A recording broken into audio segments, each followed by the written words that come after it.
খান সাহেবের সম্মুখে বসে আছে তফসিল মেরিন। নারীর শরীর আর হৃদয়ের উষ্ণতার থেকে নেশা পৃথিবীর আর কোনো মাদক দ্রব্যে নেই। চলাকলা আর রূপের জাদুতে নারীরা ইচ্ছে করলেই পুরুষের হৃদয়কে ক্ষত বিক্ষত করতে পারে। একবার যদি এই নেশায় আসক্ত করা যায় তবে তার থেকে ফিরিয়ে আনা কঠিন। খান সাহেব এটাই এতক্ষণ বুঝিয়ে বলছিলেন তফসিলকে। মেয়েটা রূপবতী, সুন্দরী, সঙ্গে বুদ্ধিমতী। ওকে কাজে লাগিয়ে পাথরকে হাতে রাখতে উনি দারুণ একটা পরিকল্পনা করেছেন। সেদিন রাতে উনি সমুদ্রের তীর থেকে পাথরকে অচেতন অবস্থায় নিয়ে এসেছেন। হাকিম দিয়ে চিকিৎসা করে সুস্থ করেছেন। ছেলেটার মধ্যে যে শক্তির অস্তিত্ব উনি অনুভব করেছেন সেটা উনি নিজের কাজে ব্যবহার করতে চাইছেন। এই প্রজেক্টে তফসিল হচ্ছে ওনার তুরুফের তাস। এই ঝামেলার জন্য উনি নিজের প্রাসাদ ছেড়ে বাইরে আছেন। নীরবতা ভেঙে তফসিল চমৎকার করে হেসে বলল, দাদু, আমার উপরে ভরসা রাখো। ওর হৃদয় আমি ঝড় তুলে ছাড়ব। আমার সঙ্গে একটুখানি কথা বলার জন্য ছেলেরা লাইন ধরে বসে থাকে। সেখানে আমি নিজে যেচে ওই ছেলের সঙ্গে বন্ধুত্ব করতে চাইছি। ও কিভাবে আমার থেকে মুখ ফিরিয়ে রাখবে বলো? ওর সাধ্য নেই আমাকে উপেক্ষা করার। আমার রূপের আগুনেও পুড়বে, ভয়ঙ্করভাবে পুড়বে। তফসিল একদমে কথাগুলো বলে থামল। খান সাহেব বিরক্ত হচ্ছেন। তা ওনার মুখের আকৃতি দেখেই বোঝা যাচ্ছে উনি অতিরিক্ত কথা বলা পছন্দ করেন না। হাতের গ্লাসটা সামনে রেখে উনি গম্ভীর কণ্ঠে বললেন, কোহিনূরকে দেখেছ কখনো? কোহিনূর যার মধ্যে আছে এক মহাশক্তির বলয়। তুমি সুন্দরী, তাতে সন্দেহ নেই, তবে তোমার একবার অন্তত ওর সামনে যাওয়া জরুরি। ঠিক তখন তোমার মনোবল কেমন থাকবে সেটাই আমার জানার বিষয়। তাছাড়া পাথর কিন্তু আমাদের বংশের অন্য সব ছেলেদের মতো নয়। সে আলাদা পিতার ন্যায় পবিত্র। ওকে বশে আনা এতটা সহজ হবে না। তোমার উপরে আমার ভরসা আছে। তবুও সাবধানে এগোবে। কোনো ভুল করলে কিন্তু আমি তোমাকে ক্ষমা করব না। খান সাহেব শেষের কথাগুলো প্রায় হুমকি দেওয়ার মতো করেই বললেন। পরিকল্পনার শুরুতে উনি ব্যর্থ হতে চান না। তফসিল কিছুটা ভেবে নিয়ে বলল, কোহিনূরের সঙ্গে ওর সম্পর্কটা কি দাদু? আগে তো বলনি। তাছাড়া এখানকার সবাই জানে আমার চাইতে সুন্দরী আর কে আছে। তুমি জানো আমার সৌন্দর্যের কারণ, তবুও বলছো?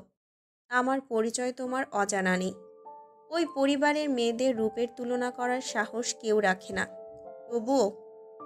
খান সাহেব ভ্রুকুচকে বললেন, সুলতান জুবায়ের ফারুকীর একমাত্র কন্যা হচ্ছে সুলতানা কোহিনূর ফারুকী। তার সৌন্দর্যের তুলনাও আশা করি তুমি নিজের সঙ্গে করবে না। আর গুরুত্বপূর্ণ নিউজ হচ্ছে কোহিনূর পাথরের অর্ধাঙ্গী। বুঝতে পারছো কি বলছি? এরা স্বামী স্ত্রী দুটোই কিন্তু ধারালো খঞ্জরের ন্যায় খতরনাক। ওদের সঙ্গে টেক্কা দিতে তোমাকে রেডি করেছি এমনি এমনি না। শত্রুকে দুর্বল ভাবাটা বোকামি। তফসিল থমকে গেল। ভেবেছিল পাথর ছেলেটাকে নিজের দখলে আনা শুধুমাত্র সময়ের অপেক্ষা। তাছাড়াও জানত না ছেলেটা বিবাহিত। বিবাহিত মানে অন্য একটা মেয়ে এই সুদর্শন পুরুষের মালকিন। কিভাবে সহ্য করবে নিজের পছন্দের ছেলেকে অন্য একটা মেয়ের সঙ্গে? প্রচণ্ড হিংসা হচ্ছে ওর। মেজাজ খারাপ হলো পাথরের উপরে। ছেলেটা আগেই বিয়ে করে ফেলেছে। এই জন্যই গতকাল ওকে পাত্তা দেয়নি। বারবার নিষেধ করেছে স্পর্শ করতে।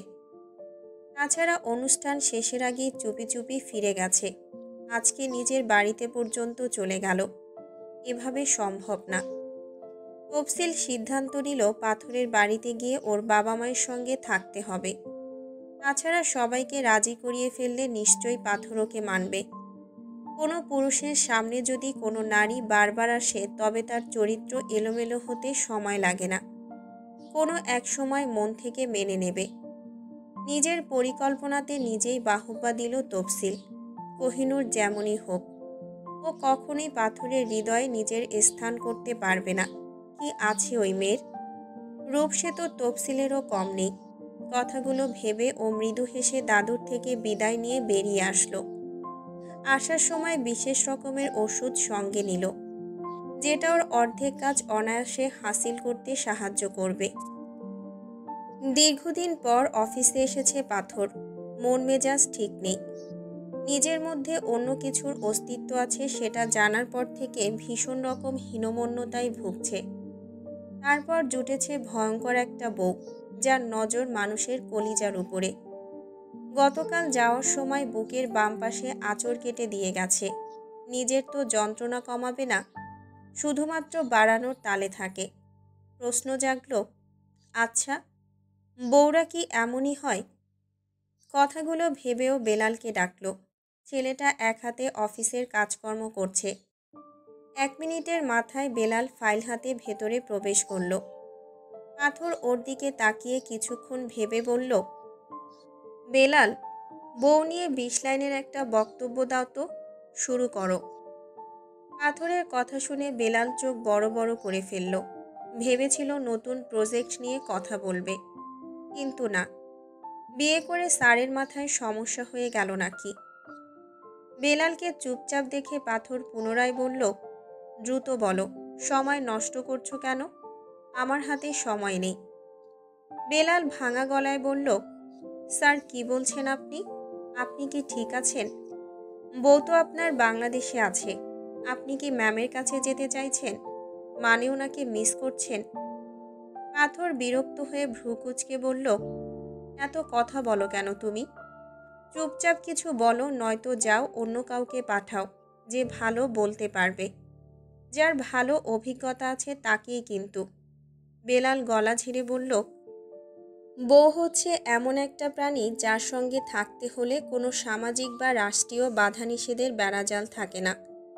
যখন ভালোবাসার সিজন চলে তখন মুখ দিয়ে মধু বর্ষণ হয়, আর যখন ঝগড়া চলে তখন। চুপ করো বেলাল, তুমি যাচ্ছে তাই একজন মানুষ, তোমাকে দিয়ে কিছুই হবে না, যাও কাজ করো। পাথরের ধমক শুনে বেলাল চুপসে গেল। টেবিলের উপর থেকে ফাইলটা নিয়ে তাড়াতাড়ি করে বেরিয়ে গেল।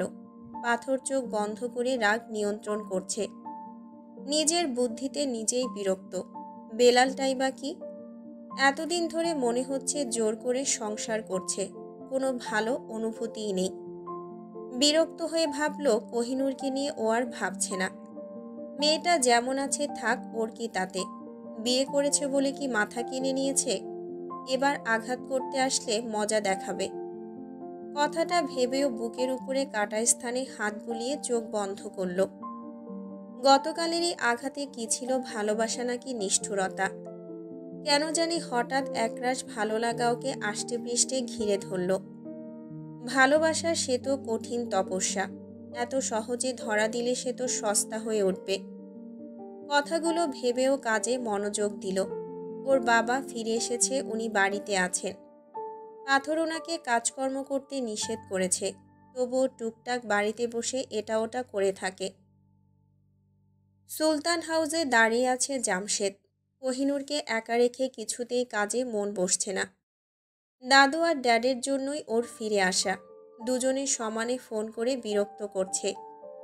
মীরার সঙ্গে দেখা করতে মন চাইছে। কতকাল পরে দেখা হলো, তবুও কত বাধা। কবে সব ঠিকঠাক হয়ে ভয় ছাড়া সংসার করবে, সেটাই ভেবে দিশেহারা হয়ে যাচ্ছে। হঠাৎ দাদুর ডাকে ওর ধ্যান ভাঙল। ভদ্রলোক ভ্রু কুঁচকে বললেন, কোহিনূর জার্মানিতে আছে আর আমাদের হাতের নাগালের মধ্যে। তবু ওকে ধরতে পারছো না কেন? নাকি চেষ্টা ছেড়ে দিয়েছ? ভাবছো অভিশাপ মুক্ত হয়েছি, কোনো শয়তানের উপাসনা করতে হবে না, জীবন সুন্দর হয়ে উঠেছে। তবে এটা তোমার ভুল ধারণা। নিজের বোনরা বিদ্রোহ করে বসেছে, ওরা অর্ধমানবদের সঙ্গে আর থাকবে না। নিজের মতো থাকার সিদ্ধান্ত নিয়েছে। ভাবছো সামনে কি অপেক্ষা করছে? অর্ধমানবেরা আমাদের ছেড়ে দেবে ভাবছো? দাদু অন্য দিনের তুলনায় আজ বেশ উত্তেজিত। জামশেদ ভ্রু কুঁচকে বলল, অভিশাপ নেই তাই অর্ধমানবেরা এখন ইচ্ছে করলেও আর আমার বোনদের আশেপাশে আসতে পারবে না। তাছাড়া ওই শয়তানদের অভিশাপ কিন্তু কাটেনি। আমি বোনদের সাপোর্ট করছি দাদু। সব ঝামেলা যেখানে মিটে গেছে সেখানে তুমি এত উত্তেজিত হচ্ছ কেন? ছেড়ে দাও, কোহিনূর যেখানে আছে থাক। জামশেদের কথা শুনে দাদু এবার রেগে গেলেন। চিৎকার করে বলে উঠলেন, ওকে চাই আমার। ওকে ছাড়া আমি কিভাবে নিজের ইচ্ছে পূরণ করব? তাছাড়া ওর পেছনে হাজারো শত্রু। কেউ না কেউ ঠিকই ওকে তুলে নেবে। তাহলে আমি হলে দোষের কি? জামশেদ ওকে তুলে আনো, আমি কথা দিচ্ছি এই বিশাল ঐশ্বর্যের মালিক হয়ে যাবে তুমি। কোনো দাবিদার থাকবে না। আমি কোহিনূরকে পেলে নিজের মতো চলে যাব কোথাও। তোমাকে বিরক্ত করব না। দাদুর চোখ মুখ চকচক করছে। জামশেদের হঠাৎ ওনার এই লোভী মুখশ্রী দেখে ভয় করে উঠল। এই লোকটার পেছনে থাকা অব্যয় রহস্যটা কি? এই রহস্যের সমাধান করতে হলে এখানে অধরা আর জুবায়েরকে খুব দরকার। কোহিনূর ঠিকই বলেছে, শত্রুর থেকে দূরে থেকে না বরং কাছে থেকে মোকাবেলা করতে হয়। জামশেদ কিছু একটা ভেবে পৈশাচিক হেসে বলল, দাদু, তুমি আমার পরামর্শদাতা। তোমার কথার বাইরে কথা বলার সাহস কোনো কালেই ছিল না আমার। জুবায়ের, অধরা আর মীরা একসঙ্গে আছে। ওদের খবর পেয়েছি, কিন্তু কোহিনূর সেখানে নেই। তুমি বললে ওদেরকে নিয়ে আসি। জামশেদের কথা শুনে উনি ভ্রু কুঁচকে বিরক্ত হয়ে বললেন, আগে বলবে না? এখনো না এনে অনুমতি চাইছো? লোক পাঠিয়ে ওদেরকে নিয়ে আসো। বাবা মায়ের টানে মেয়ে ঠিকই একদিন বাড়িতে ফিরে আসবে। জামশেদ হেসে বলল, ঠিক বলেছ। আমি নিজে গিয়ে ওদেরকে আনব। এক্ষুনি যাচ্ছি।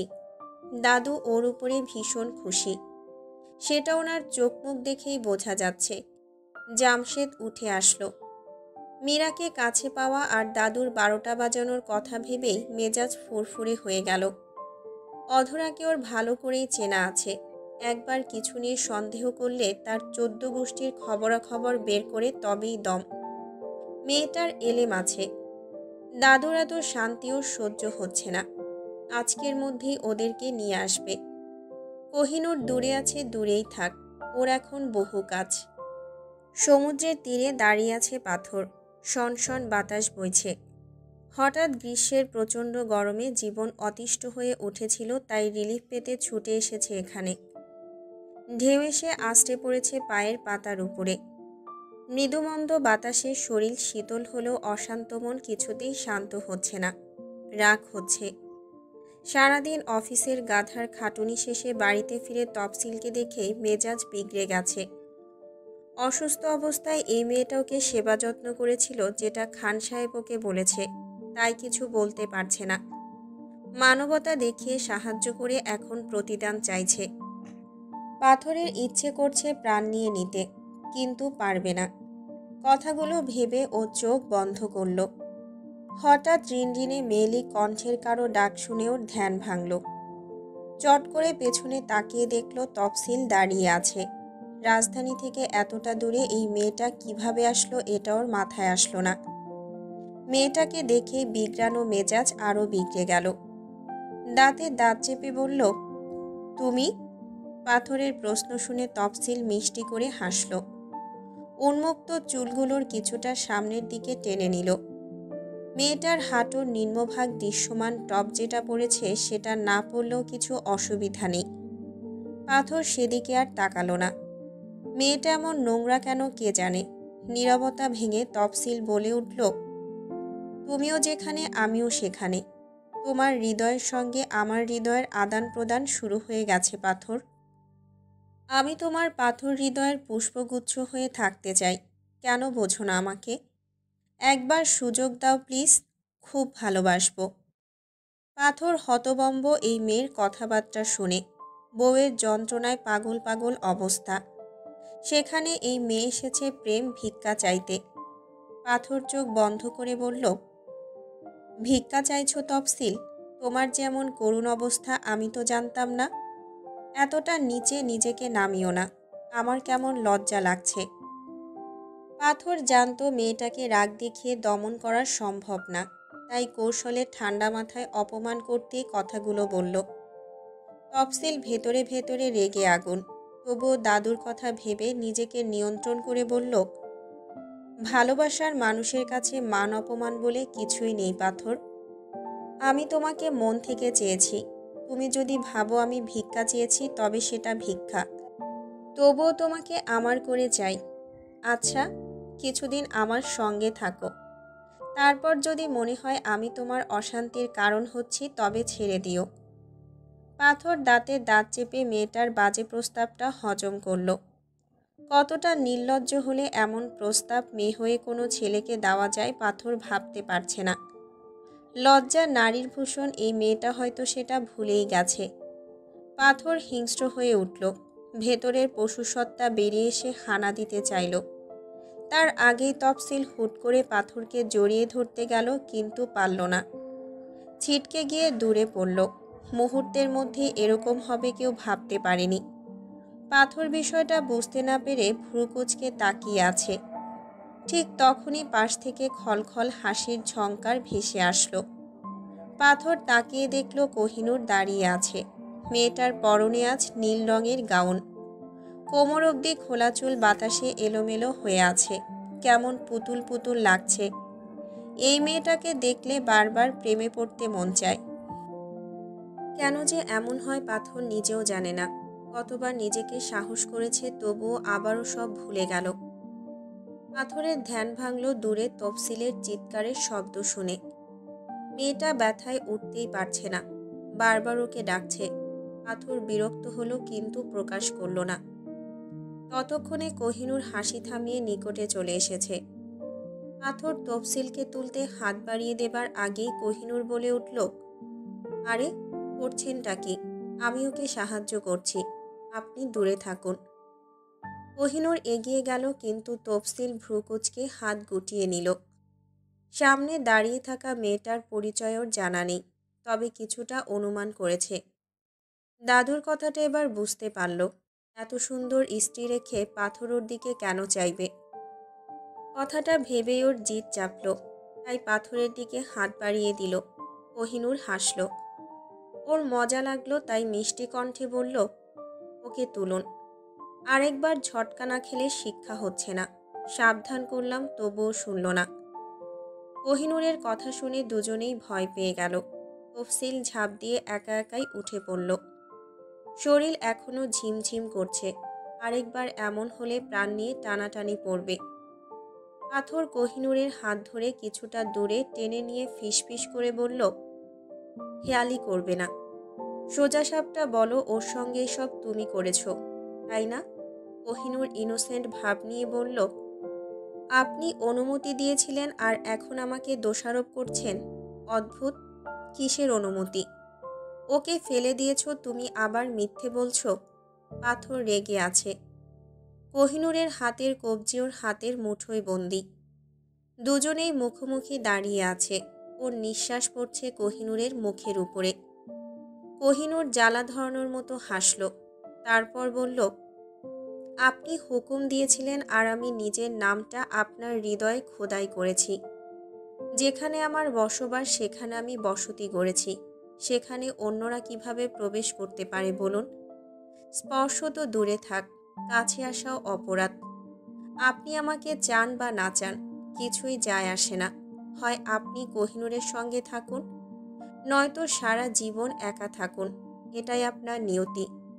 কোহিনূর নিষ্ঠুর, প্রচণ্ড হিংস্র, তবুও সে ছাড়া আপনার কোনো গতি নেই। পাথর হতবম্ব কোহিনূরের কথা শুনে।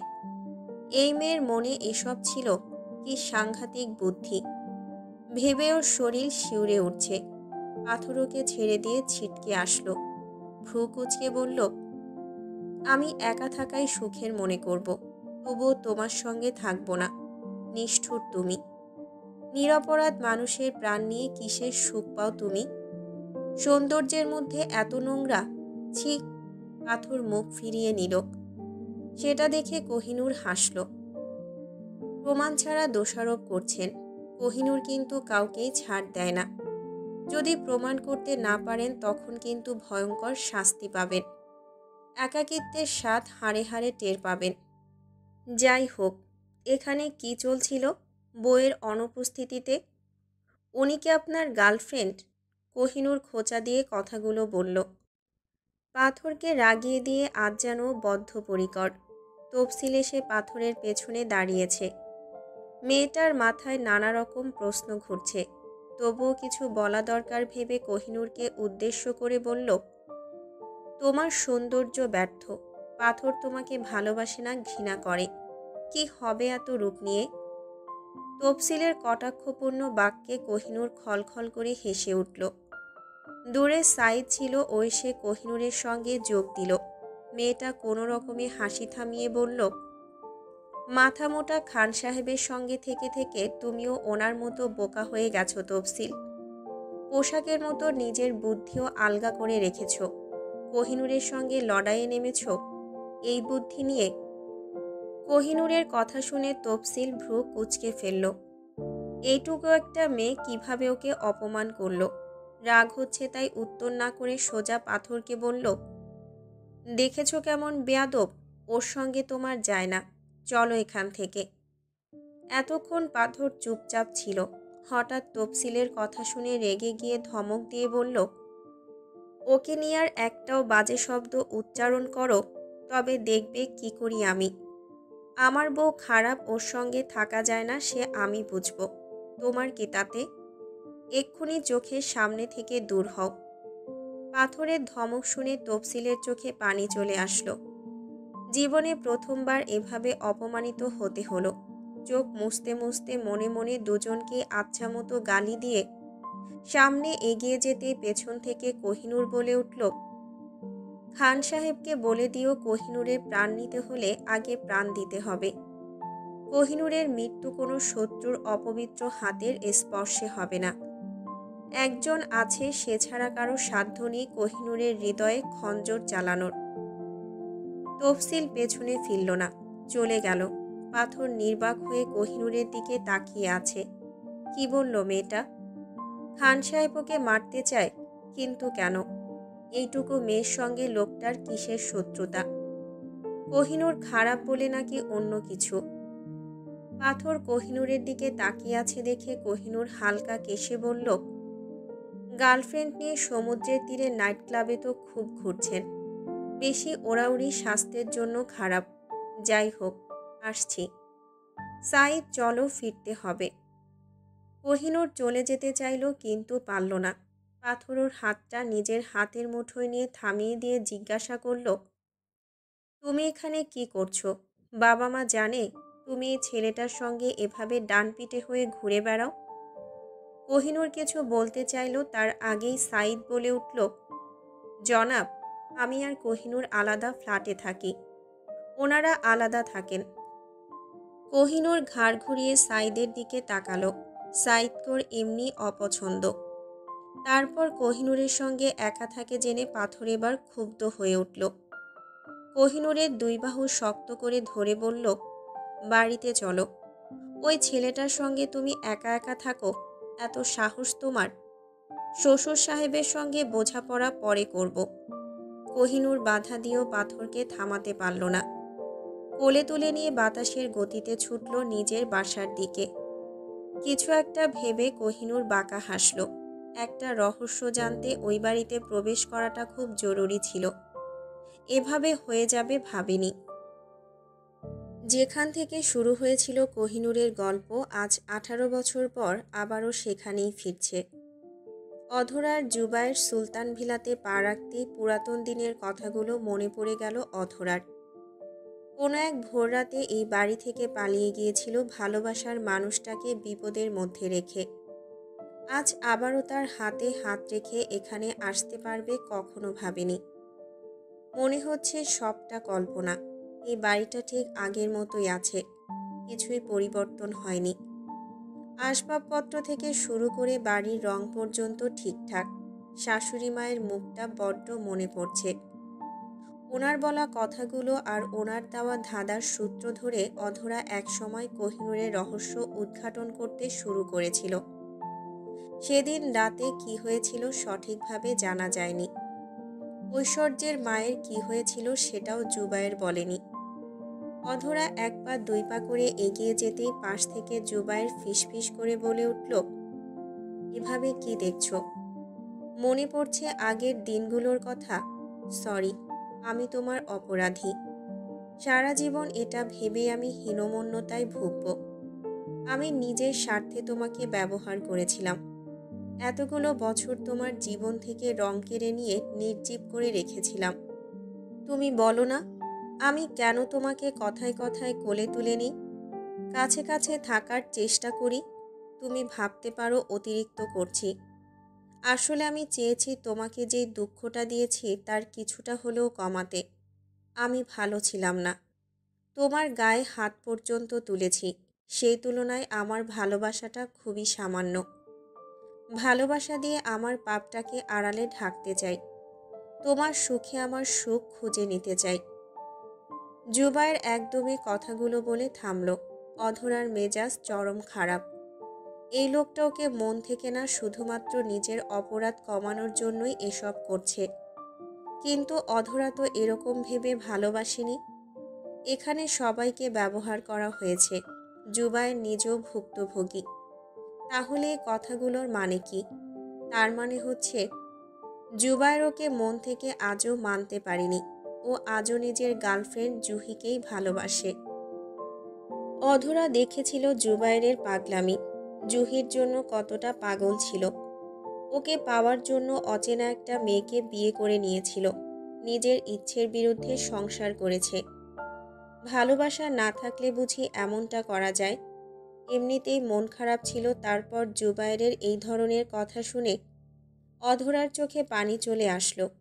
নাক টেনে উত্তর দিল, লোক দেখানো ভালোবাসার আমার কোনো দরকার নেই। আপনি নিজের মতোই থাকুন, আমি নিজেকে সামলাতে পারবো। ইচ্ছের বিরুদ্ধে কারো সঙ্গে থাকার চাইতে কষ্টের কিছুই হয় না। আমি তো প্রথম থেকে আপনাকে মেনে নিয়েছিলাম, কিন্তু আপনি তো পারেননি। এবার থেকে নিজের ইচ্ছেতে চলবেন, মুক্তি দিলাম। অধরা কথাগুলো বলতে বলতে সামনে এগিয়ে গেল। ওর চোখে পানি চিকচিক করছে। জুবায়ের নিজের কথায় নিজেই ফেঁসে গেল। আবেগ নিয়ন্ত্রণ করতে না পেরে মনে যা এসেছিল হড়বড় করে বলে দিয়ে বুঝল কত বড় ভুলটা করে ফেলেছে। অধরাকে কষ্ট দিতে ও এগুলো বলেনি। তাছাড়া জুবায়ের মন থেকে ওকে মেনে নিয়েছে সে অনেক আগে থেকেই। জুবায়ের ওর পিছনে পিছনে ছুটে গেল, কিন্তু অধরা শুনল না। সোজা নিজের কক্ষে গিয়ে ঢুকল। কক্ষের সবটা সেই আগের মতোই সাজানো গোছানো আছে। ভূতের বাড়িতে বারবার চমকে যাওয়ার জন্য হাজারটা কারণ আছে। অধরা আলমারি খুলে বসে পড়ল। মায়ের শাড়িগুলো আলতো হাতের ছোঁয়া দিয়ে একটা বের করে নিল। মামা গন্ধটা নেই, তবুও তার ছোঁয়া আছে। তবে ওয়াশরুমে গিয়ে দরজা বন্ধ করল। জুবায়ের কক্ষে এসে অধরাকে পেল না। হতাশ হয়ে সোফায় থপ করে বসে পড়ল। কতদিন যে লাগবে মেয়েটাকে বোঝাতে ভেবেই ঢোক গিলল। নিজের উপরে নিজের রাগ হচ্ছে, থাপ্পড় দিতে মন চাইছে। এর মধ্যেই কাজের মেয়েটা এসে বলে গেল দাদু ওদেরকে ডাকছে। জুবায়ের চোখ বন্ধ করল। দাদু ওদেরকে পালিয়ে যাওয়া নিয়ে কিছুই বলবে না, জানা আছে। ভদ্রলোকের মাথা ভীষণ ঠান্ডা, কিভাবে গরম পরিস্থিতি নরম করতে হয় ভালো করেই জানে। জুবায়ের ছুটল দাদুর সঙ্গে দেখা করতে। মীরাকে জামশেদের কক্ষে নিয়ে যাওয়া হয়েছে। জামশেদ বেশ বুদ্ধিমান। দাদুকে বলেছে মীরাকে আজ বিয়ে করে তবেই নিয়ে আসতে পেরেছে, নয়তো আনা সম্ভব ছিল না। দাদুর অবশ্য এসব নিয়ে মাথা ব্যথা নেই। উনি চেয়েছেন ওরা বাড়িতে ফিরে আসুক। জুবায়ের কথাগুলো ভাবতে ভাবতে দাদুর কক্ষে গিয়ে ঢুকল। জামশেদ আগে থেকেই উপস্থিত ছিল। জুবায়েরকে দেখে দাদু গম্ভীর কণ্ঠে বললেন, ঘর সংসার ছেড়ে স্ত্রী কন্যাকে নিয়ে এভাবে ঘোরাঘুরি করার কোনো মানে হয়? তোমার স্ত্রী তো কখনো আমাদেরকে বিশ্বাস করে না, সে আর নতুন কি? কিন্তু তুমি কিভাবে পারলে ওর তালে তাল দিয়ে নাচতে? মন দিয়ে ব্যবসা করো। সুলতান পরিবারের বদনাম হলে আমি মেনে নেব না। জুবায়ের ভ্রু কুঁচকে ফেলল দাদুর কথা শুনে। জামশেদ ইনোসেন্ট মুখ করে বসে আছে। পালিয়ে যাওয়ার বুদ্ধিটা ওর ছিল, কিন্তু এখন এমন মুখ করে রেখেছে মনে হচ্ছে কিছুই জানে না। জুবায়ের বিরক্ত হয়ে বলল, আর কিছু বলবে দাদু? আমি ক্লান্ত, ঘুমানোর দরকার। আর পালিয়েছি আমার বুদ্ধিতে, আমার স্ত্রীর কোনো দোষ নেই। অযথা ওকে দোষারোপ করবে না। আমার পছন্দ না ওকে আমাদের ঝামেলার মধ্যে টানাটানি করা। নওশাদ বাড়ি নিশ্চয়ই নিজের মেয়েকে আমার হাতে এসবের জন্য তুলে দেয়নি। কিছু বলার থাকলে বলো, নয়তো যাচ্ছি। জুবায়েরের কথা শুনে দাদু চরম বিরক্ত। এই ছেলের মুখে কিছুই আটকায় না। কারো মন রক্ষার জন্য হলেও যে একটু মিথ্যা করে কোমলভাবে কথা বলা যায় সেটা এ জানে না। জামশেদ কেশে উঠে বলল, দাদু ওকে যেতে দাও। মাথা গরম কটূক্তি করে তোমাকে খোঁচা দেবে। মুখ খোলানোর দরকার নেই। জুবায়ের কক্ষে যাও, পরে কথা হবে। জুবায়ের অপেক্ষা করল না, বেরিয়ে আসলো কক্ষের বাহিরে। ও চলে আসতেই জামশেদ কোনো রকমে মুখে হাসি টেনে বলল, এটা কার মতো আজও আবিষ্কার করতে পারিনি, জ্বলন্ত উল্কার মতো। যাই হোক, কিছুই ভেবো না, সামনে যা হবে ভালোই হবে। দাদু ভ্রুকুচকে বলল, বেয়াদব হয়েছে তোমার মমের অতিরিক্ত ভালোবাসা পেয়ে। আগেই বলেছিলাম এতটা না করতে, কিন্তু কে শোনে। যাই হোক, তুমিও যাও, আমি একা থাকতে চাই। জামশেদ বেরিয়ে আসলো। মীরা কক্ষে একা আছে। মন থেকে সব খারাপ লাগা বেরিয়ে গেল। ভালোবাসার মানুষটা আজ নিজের কক্ষে, কেউ বাধা দেওয়ার নেই। ভয় নেই কেউ দেখে ফেলার, এর চাইতে সুখের কী বা আছে। নিস্তব্ধ কক্ষের সোফায় বসে আছে কোহিনূর, পায়ে লম্বা শিকল ঝুলছে। যে মেয়েটার হাতের ছোঁয়াতে বন্ধ কক্ষের দরজা খুলে যায়, আজ সেই মেয়েটার শিকলে বন্দি, কিছুতেই খুলছে না। এর পেছনে দোষী পাথর নিজে। সমুদ্রের তীর থেকে ওকে জাপটে ধরে এনে লোকটা ওকে নিজের ফার্ম হাউসে আটকে রেখেছে। সাঈদ কোথায় আছে তার খবরও জানা হয়নি। হঠাৎ দরজা খোলার শব্দ শুনে ওর ধ্যান ভাঙল। পাথর কফির মগ হাতে ভেতরে প্রবেশ করেছে। ছেলেটা এসে সোজা কোহিনূরের সামনে চেয়ারে বসে পড়ল। কফিতে চুমুক দিয়ে বলল, কি অবস্থা, সব ঠিকঠাক? কোহিনূরের মেজাজ চরম খারাপ। ভেবেছিল সারা বাড়িটা তছনছ করে উল্টোপাল্টা করে কঠিন এক রহস্যের খোঁজ করবে, কিন্তু কিছুই হলো না। লোকটা চালাকি করে ওকে আটকে দিল। কিছুতেই বের হতে পারছে না। রাগ নিয়ন্ত্রণ করতে না পেরে দাঁতে দাঁত চেপে বলল, আমাকে বেঁধে রাখার মানে কি? কি উদ্দেশ্য আপনার? পাথর কিছুক্ষণ ভেবে নিয়ে বলল, কিছুই না। ভাবছি এখানেই তোমাকে আজীবনের জন্য নির্বাসিত করব। কেমন হবে বলো তো নূর? হৃদয় হরণকারিণীর সঙ্গে এমনটা করাই যায়, বলো?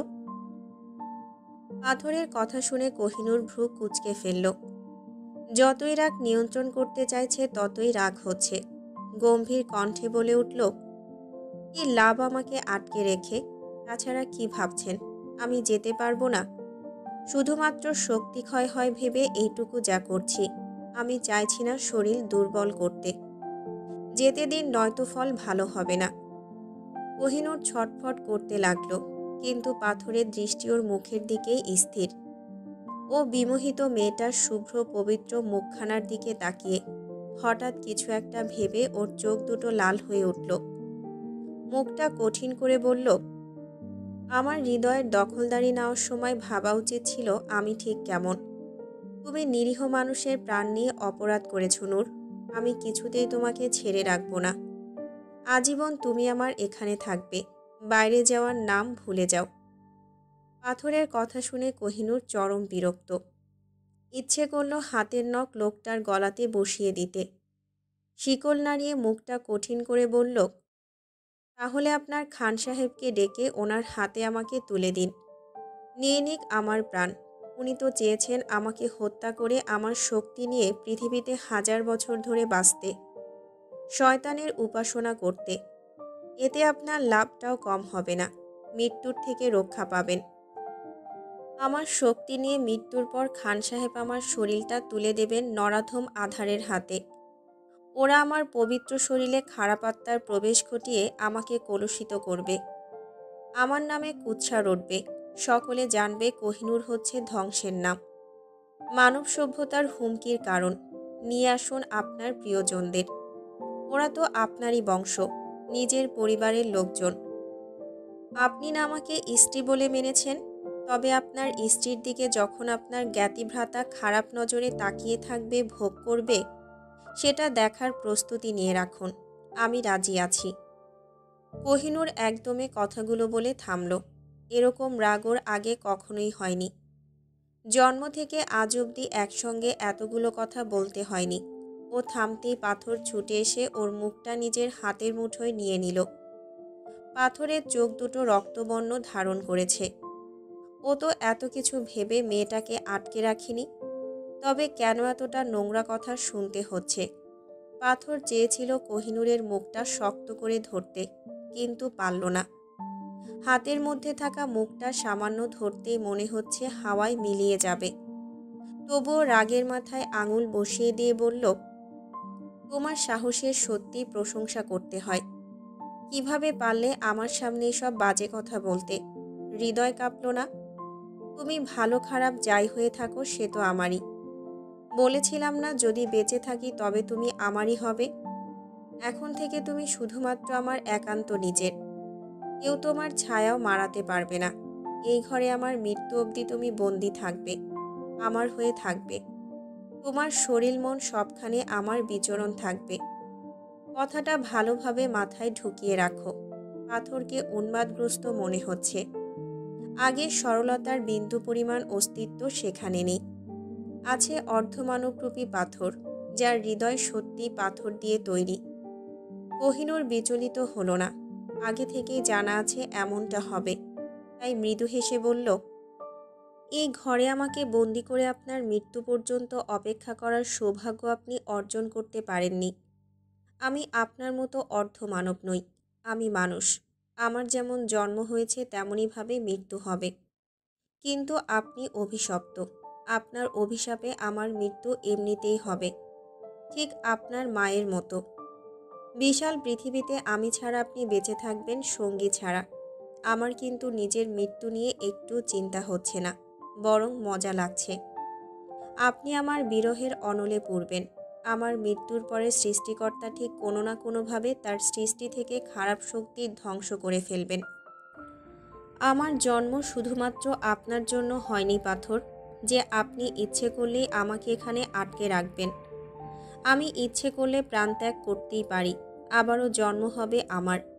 সেখানে আপনি থাকবেন না আমার জীবনসঙ্গী হিসেবে। ভেবে দেখুন কি করবেন। তাই আমাকে ছেড়ে নিজের জন্ম রহস্য নিয়ে ভাবুন।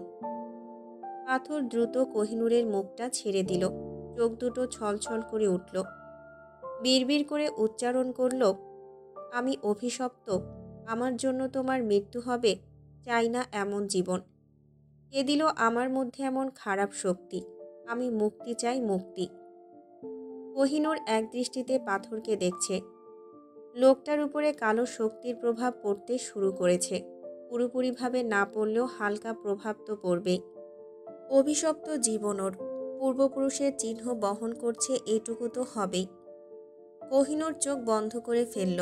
এ কেমন জীবন ওর? কঠোর নিষেধাজ্ঞা ছেড়ে কিভাবে লোকটাকে ভালোবেসে নিজের করে নেবে? সম্ভব নয়।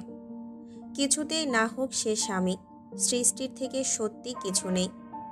মানুষের সঙ্গে মানুষের ছাড়া অপ্রকৃতস্থ কিছুর মিলন সম্ভব নয়।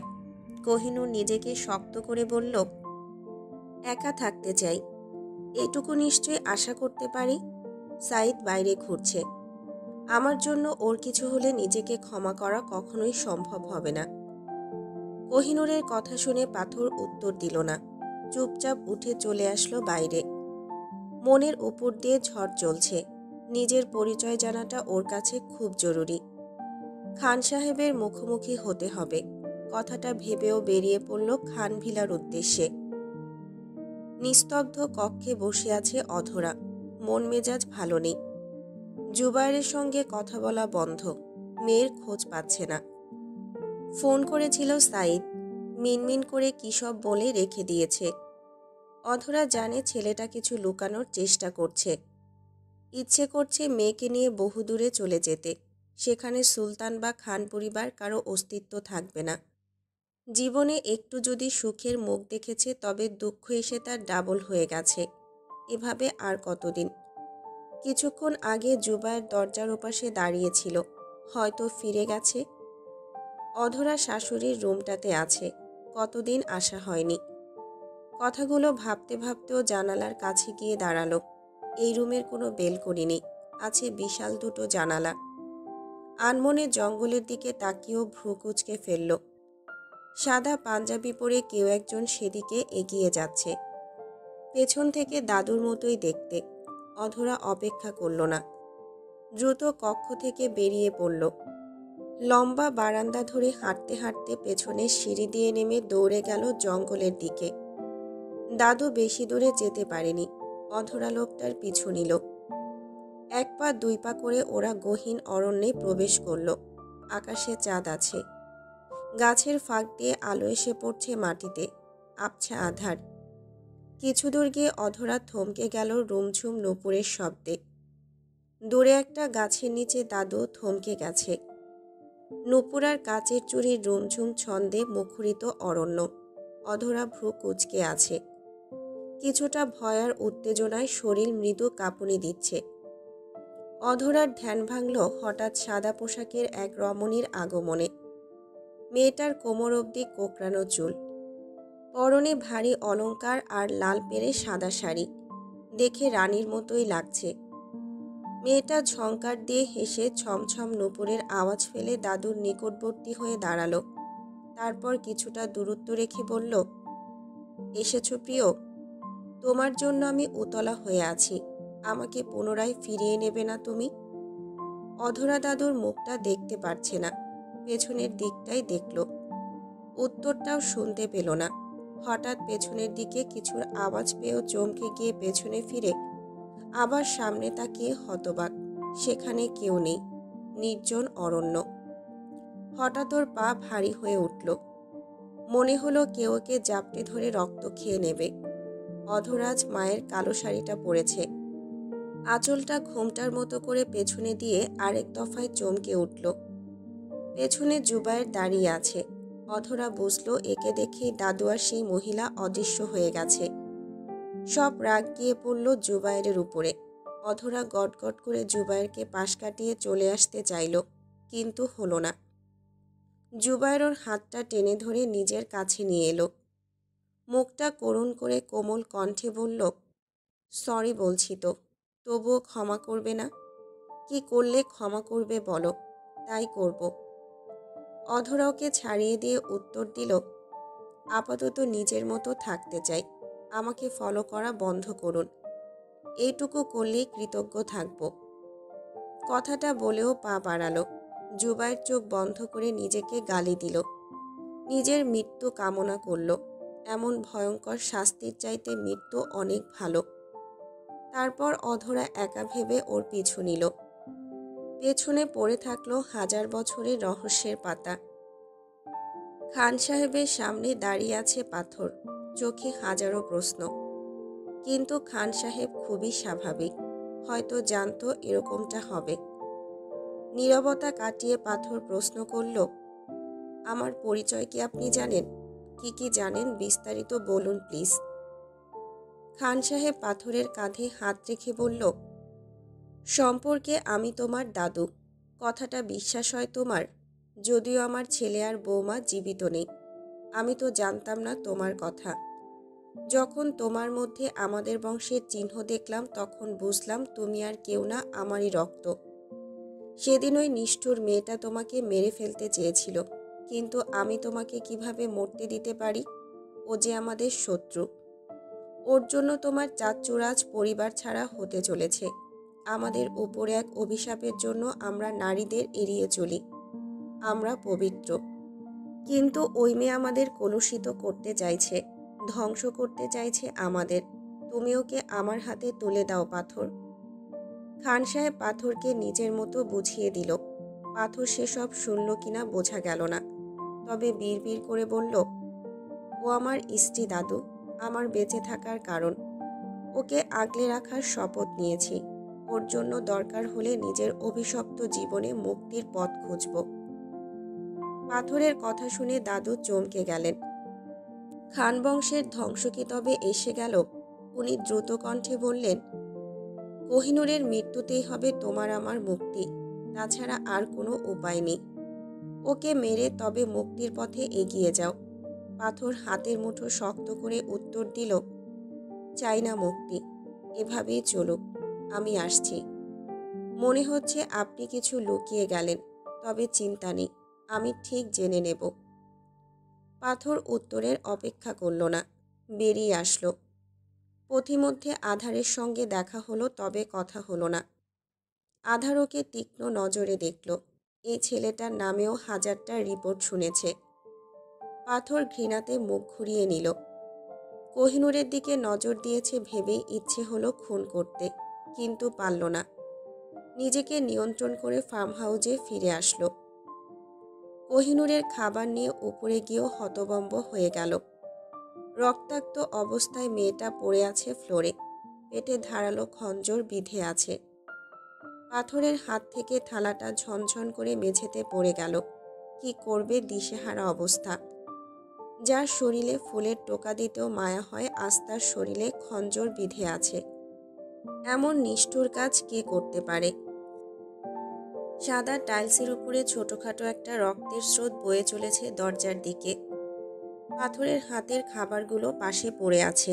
কাচের প্লেট আর গ্লাসের টুকরো পাশে ছড়িয়ে আছে রক্তের উপরে। পাথর দ্রুত গিয়ে কোহিনূরের পাশে হাঁটু ভেঙে বসে পড়ল। কাপা কাপা হাতে আলগোছে মেয়েটার মাথাটা তুলে নিয়ে বুকের সঙ্গে লাগিয়ে বাম হাতে কোহিনূরের মুখটা ধরে ভেজা কণ্ঠে বলল, নূর, তুমি ঠিক আছো? প্লিজ অভিমান করে আমাকে ছেড়ে যাওয়ার চিন্তা করো না। আমি নিজেকে ক্ষমা করতে পারবো না। আমি আর কখনো তোমাকে আটকে রাখবো না। তোমার যা মন চায় করো, তবুও প্লিজ এমনটা করো না। আমার কি হয়েছিল জানি না, এরকমভাবে তোমাকে কেন আটকে রাখতে গেলাম। বর্বর হয়ে গেছি। নিষ্ঠুর তুমি নও, আমি। কিভাবে পারলাম তোমাকে কষ্ট দিতে? আমি পাপী। আমি সত্যিই মানুষ না, নরাধম পাপী। আমার শাস্তি হওয়া উচিত। আমার অভিশাপে তোমার ক্ষতি হয়ে গেল। কিভাবে তোমাকে বাঁচাবো? পাথর অনবরত বক বক করেই চলেছে। চোখের পানি বাঁধ ভেঙে থামছে না। ঠোঁট চেপে কান্না আটকানোর চেষ্টা করলো, তবুও হলো না। কি করবে মাথায় আসছে না। মার্ডার কেস হাসপাতালে নিলে ওরা চিকিৎসার আগে ঝামেলা করবে। পাথর দ্রুত কোহিনূরকে কোলে তুলে নিল। একবার ভাবল খঞ্জরটা পেট থেকে বের করবে, আবার ভাবল যদি আরো কিছু হয়ে যায় তখন। সুলতান পরিবারের একমাত্র প্রদীপ এই মেয়েটা। পাথর নিজেকে দোষারোপ করছে। কোহিনূরকে নিয়েও দরজার সামনে আসতেই সেখানে সাইদ এসে হাজির হলো। পাথর এবার শব্দ করেই কেঁদে ফেলল। দেখো না সাইদ, আমি ওকে মেরে ফেললাম। আমি খুব খারাপ, পাপিষ্ট আর নিকৃষ্ট জঘন্য একজন মানুষ। কিভাবে পারলাম বলো তো? পাথরের কথা শুনে সাইদ মলিন হাসল। কিছু একটা ভেবে বলল, চিন্তা করবেন না জনাব, নূরকে বিছানায় রাখুন, আমি দেখছি। পাথর ভ্রু কুঁচকে কান্না আটকে বলল, কি দেখবে তুমি? পারবে না, হাসপাতালে নিতে হবে। জনাব, আপনি হয়তো জানেন না কোহিনূর সাধারণ কোনো মানবী না। সে কোহিনূর ধারণ করেছে। ওনার মধ্যে বেশ কিছু শক্তির সংমিশ্রণ আছে। পরে বলছি, আগে ওকে রাখুন। পাথর আর কোনো ঝামেলা করল না। দ্রুত কোহিনূরকে বিছানায় রেখে পাশে বসে পড়ল। মেয়েটার মুখটা কেমন শুকিয়ে আছে, নিঃশ্বাস ওঠানামা করছে দ্রুত গতিতে। সাইদ এসে আলগোছে খঞ্জরটা তুলে নিয়ে কাটা স্থানে নিজের তৈরি ওষুধ লাগিয়ে দিল। সঙ্গে সঙ্গে চারিদিকে আলোক রোশনি ছড়িয়ে পড়ল। পাথর চোখ বন্ধ করে পিটপিট করে তাকিয়ে দেখল ক্ষতচিহ্ন একদম ঠিক হয়ে গেছে, তবে কোহিনূরের জ্ঞান ফেরেনি। পাথর ভ্রু কুঁচকে অবাক হয়ে জিজ্ঞাসা করল, সাইদ, এসবের মানে কি? কোহিনূরের এই শক্তির উৎস কি? ওর বাবা মা তো সাধারণ মানুষ, তবে ওর মধ্যে এসব কিভাবে এসেছে? মেয়েটাই অল্প বয়সে এত বুঝতার কিভাবে সম্ভব? পাথরের এত এত প্রশ্ন শুনে সাইদ হাসল। কোহিনূরকে নিয়ে সকলের এত কৌতূহল ওর ভালো লাগে। মেয়েটা সত্যি অসাধারণ, কি নেই ওর, ঠিক যেন রূপকথার রাজকুমারী। সুলতান পরিবারের বিশাল ঐশ্বর্যের মালকিন, সঙ্গে অতুলনীয় রূপ। সাইদ কথাগুলো ভেবে বলল, আমাদের কোহিনূর হচ্ছে একটা পবিত্র আত্মা, যার আগমন ঘটেছে কালো শক্তির বিনাশের জন্য। ওর মধ্যে 6টা পবিত্র আত্মা আর জিনের শক্তি আছে। কোহিনূর একটা মহামূল্যবান পাথর, যেটাই 2 শক্তি দিয়ে তৈরি হয়েছিল। মানুষের ভালোর জন্য কাজ করত এই পাথর। কিন্তু বহুকাল পূর্বে এক শয়তানি পাথরটাকে বশবর্তী করে নিয়েছিল। মানুষকে লোভ দেখিয়ে নিজের উপাসনার কাজে লাগিয়ে পাথরটাকে ব্যবহার করত। শেষ পর্যায়ে এসে একজন মানুষ যিনি পাথরটাকে কোনো পাপ কাজে ব্যবহার না করে ভালো কাজে ব্যবহার করেন, যার ফলে অধরা মালকিনের জন্ম হয়। ততদিনে কোহিনূর পাথরটা নির্জীব হয়ে যায়, শক্তি সব পুঞ্জীভূত হয়ে পড়ে। তখন কালো শক্তির শয়তান ভবিষ্যৎবাণী করেন অধরা মালকিনকে বিবাহ করলে তার যে কন্যা সন্তান হবে সেই হবে এই শক্তির অধিকারী। তখন সেই বাচ্চাকে হত্যা করলে কোহিনূর পাথরটা আবারও নিজের শক্তি ফিরে পুনরায় শয়তানের কাজে ব্যবহার করা যাবে। যার কাছে এই পাথরটা থাকবে সে যা চাইবে তাই পাবে। এই শক্তিকে কে কী কাজে লাগাবে আর একে ঘিরে আছে হাজারো রহস্য। আপনার জন্ম কেন হলো জানেন? আপনার বংশের ছেলেরা তো কোনো নারীর স্পর্শে আসলে সেই নারীর তৎক্ষণাৎ মৃত্যু হয়। তবে আপনার মায়ের মৃত্যু হলো না কেন? আপনার বাবা কোথায় গেলেন?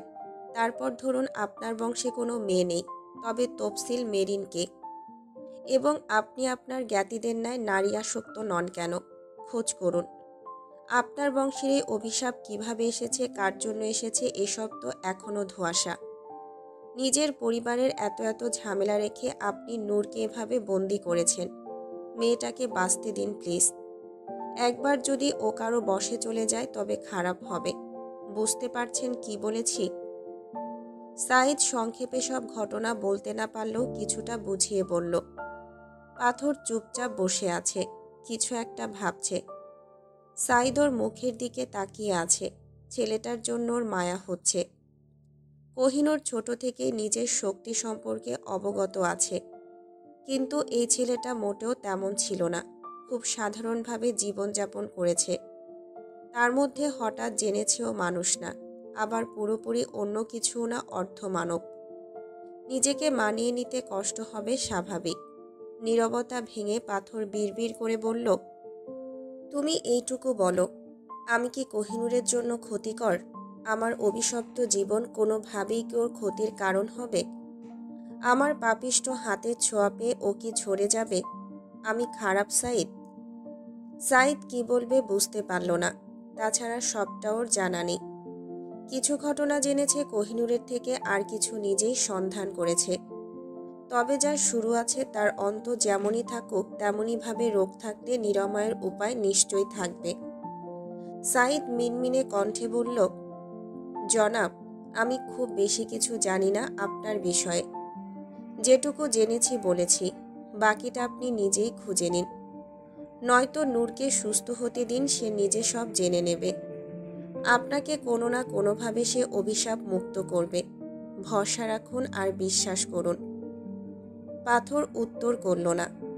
প্রচণ্ড খারাপ লাগা ওকে আষ্টেপৃষ্ঠে জড়িয়ে রেখেছে। কিভাবে নূরের প্রতি এরকম নিষ্ঠুর আচরণ করতে পারল মাথায় আসছে না। ও তো চেয়েছিল মেয়েটাকে নিজের বাড়িতে নিয়ে গিয়ে বাবা মায়ের সঙ্গে রাখতে। তবে এখানে কেন এনেছিল মাথায় আসছে না। ওকে আনার সময় কিছু একটা হয়েছিল, কি হয়েছিল মনে পড়ছে না। পাথর পাশে রাখা পানির গ্লাস থেকে পানি নিয়ে কোহিনূরের চোখে মুখে ছিটিয়ে দিয়ে কাপড় ভিজিয়ে মুখটা মুছে দিল। সাইড ফ্লোর পরিষ্কার করতে শুরু করল। কিছুক্ষণের মধ্যেই মেয়েটার জ্ঞান ফিরে আসবে। এত কিছুর মধ্যে পাথর ভুলে গেল এই ঘটনার পেছনে আসল দোষীকে। জঙ্গল থেকে ফিরে এসে অধরা কক্ষের দরজা বন্ধ করার কিছুক্ষণ পরে কেউ একজন দরজা ধাক্কা দিতে শুরু করল। অধরা বারবার প্রশ্ন করেও যখন উত্তর পেল না, তখন নিজে গেল দরজা খুলতে। বাইরে হঠাৎ করেই তুষারপাত হচ্ছে। শীতে জমে যাওয়ার অবস্থা। ঘন অন্ধকারে ছেয়ে আছে চারিদিক। বাল্বের আলোটা কেমন নির্জীব হয়ে আছে।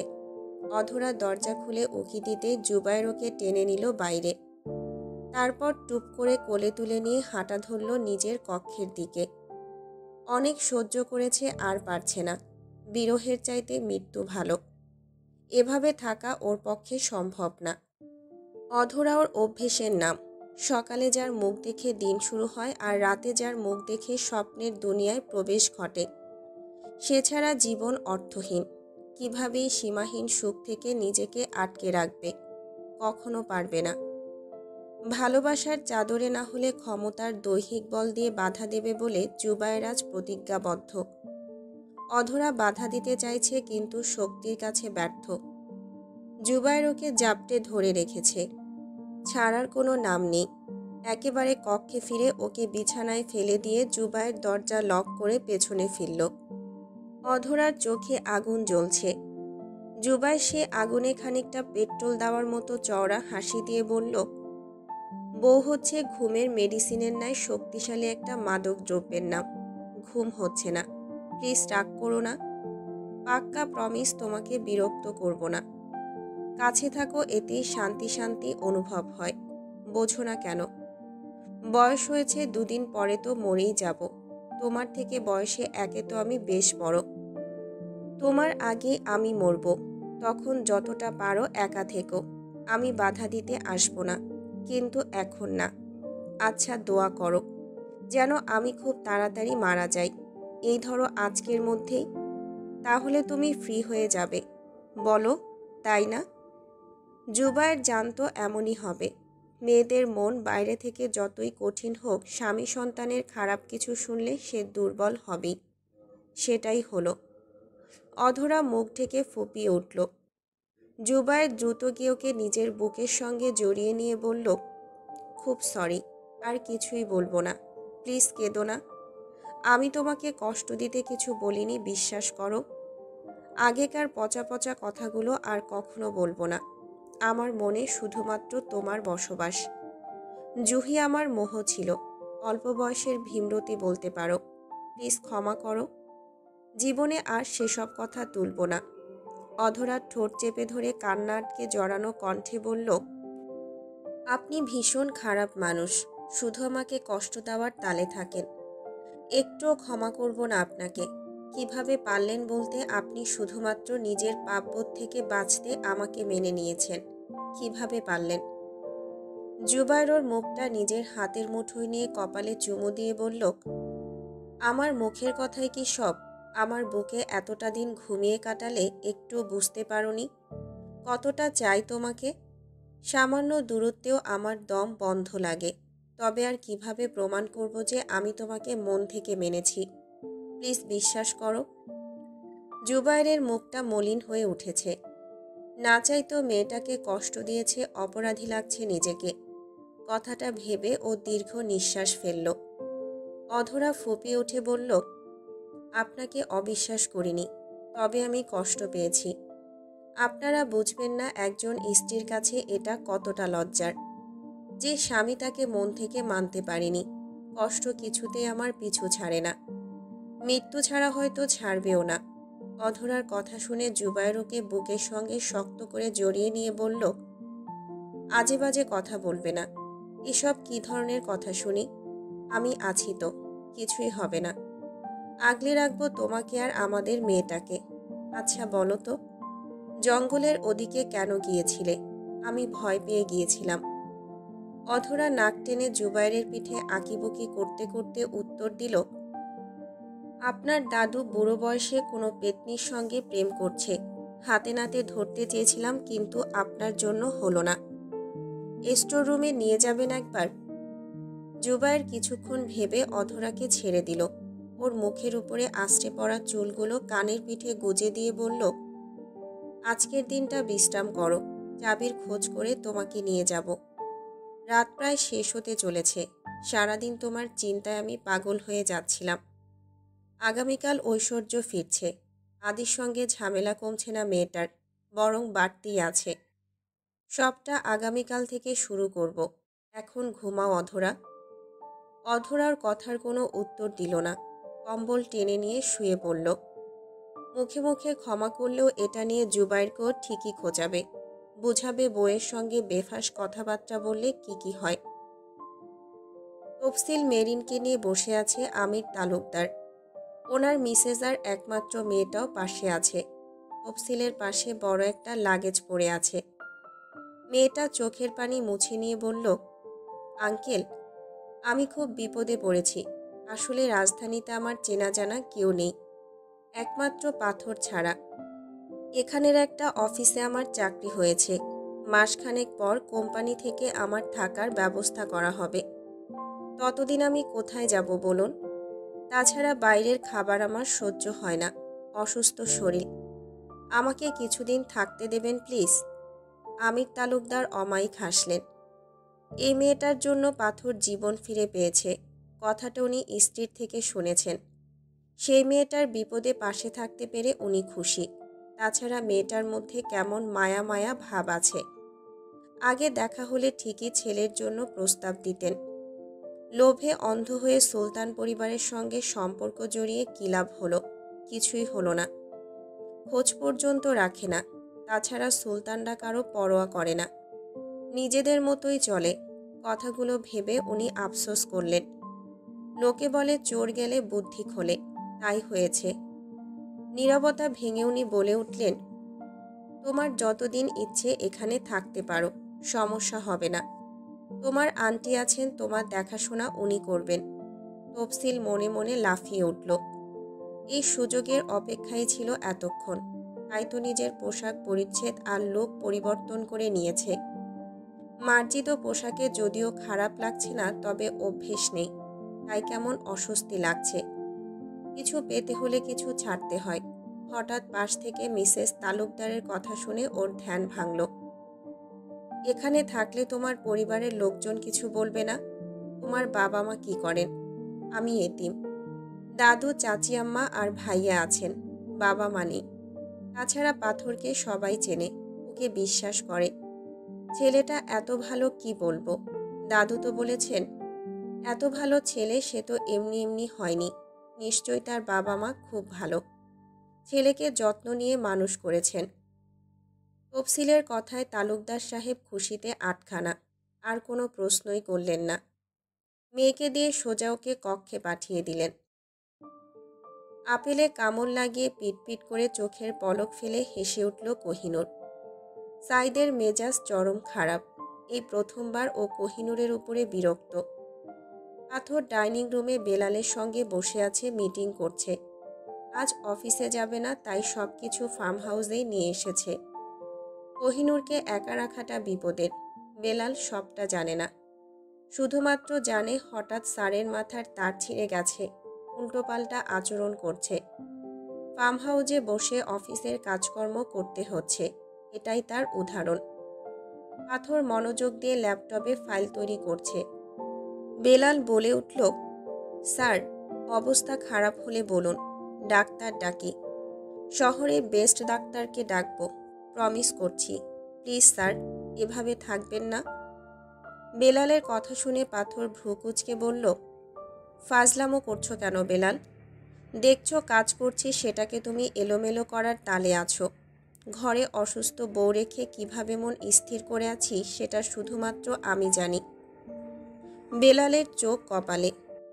খুব করে মনে আছে সুলতান জুবায়ের ফারুকী মেয়ের বিয়ের আগে কি কি শর্ত দিয়েছিলেন। উনি কখনো নিজের মেয়েকে এখানে পাঠাবেন না, শিওর। প্রশ্ন জাগলো, তাহলে স্যার বউ কোথায় পেলেন? আবারও বিয়ে করেছেন নাকি? কথাটা ভেবেও চমকে উঠে ঢোক গিলে বলল, স্যার, আপনি এটা কিভাবে করলেন? সুলতান জুবায়ের ফারুকীকে চেনেন? যদি একবার জানে আপনি দ্বিতীয় বিবাহ করেছেন, তবে যুদ্ধ লাগিয়ে দেবেন। উনি কাউকে পরোয়া করেন না, ঝড় হয়ে আসবেন। পাথর ল্যাপটপ থেকে মুখ তুলল, চোখে মুখে বিরক্তির ছাপ। চাপা কণ্ঠে দাঁতে দাঁত লাগিয়ে বলল, আমি কোন দুঃখে দ্বিতীয় বিয়ে করব বেলাল? আমার একটাই মাত্র বউ। যাই হোক, কোহিনূর অসুস্থ আছে। বেলাল, তুমি ওদেরকে ফিরে যাওয়ার ব্যবস্থা করে দেবে। মিটিং আছে, আমি একাই সামলে নেব। কোহিনূরের জ্ঞান ফিরেছে, কিন্তু পাথর ওর সঙ্গে আর দেখা করেনি। ভেবে নিয়েছে মেয়েটার থেকে দূরে থাকবে, কিছুতেই নিজের অভিশাপ ওর উপরে পড়তে দেবে না। সাইদ এসেছিল, ও যায়নি, দরকারি জিনিসপত্র পাঠিয়ে দিয়েছে। বেলালকে দিয়ে ওকে পৌঁছে দিতে পারলেই শান্তি। কথাটা ভেবেও মলিন হাসল। মানুষ যা চায় তা কখনোই পায় না, আবার যা চায় না তাই অনাকাঙ্ক্ষিতভাবে বারবার পেয়ে যায়। কোহিনূর সাইদের দিকে তাকিয়ে দাঁত বের করে হেসে বলল, ফল খাবে সাইদ?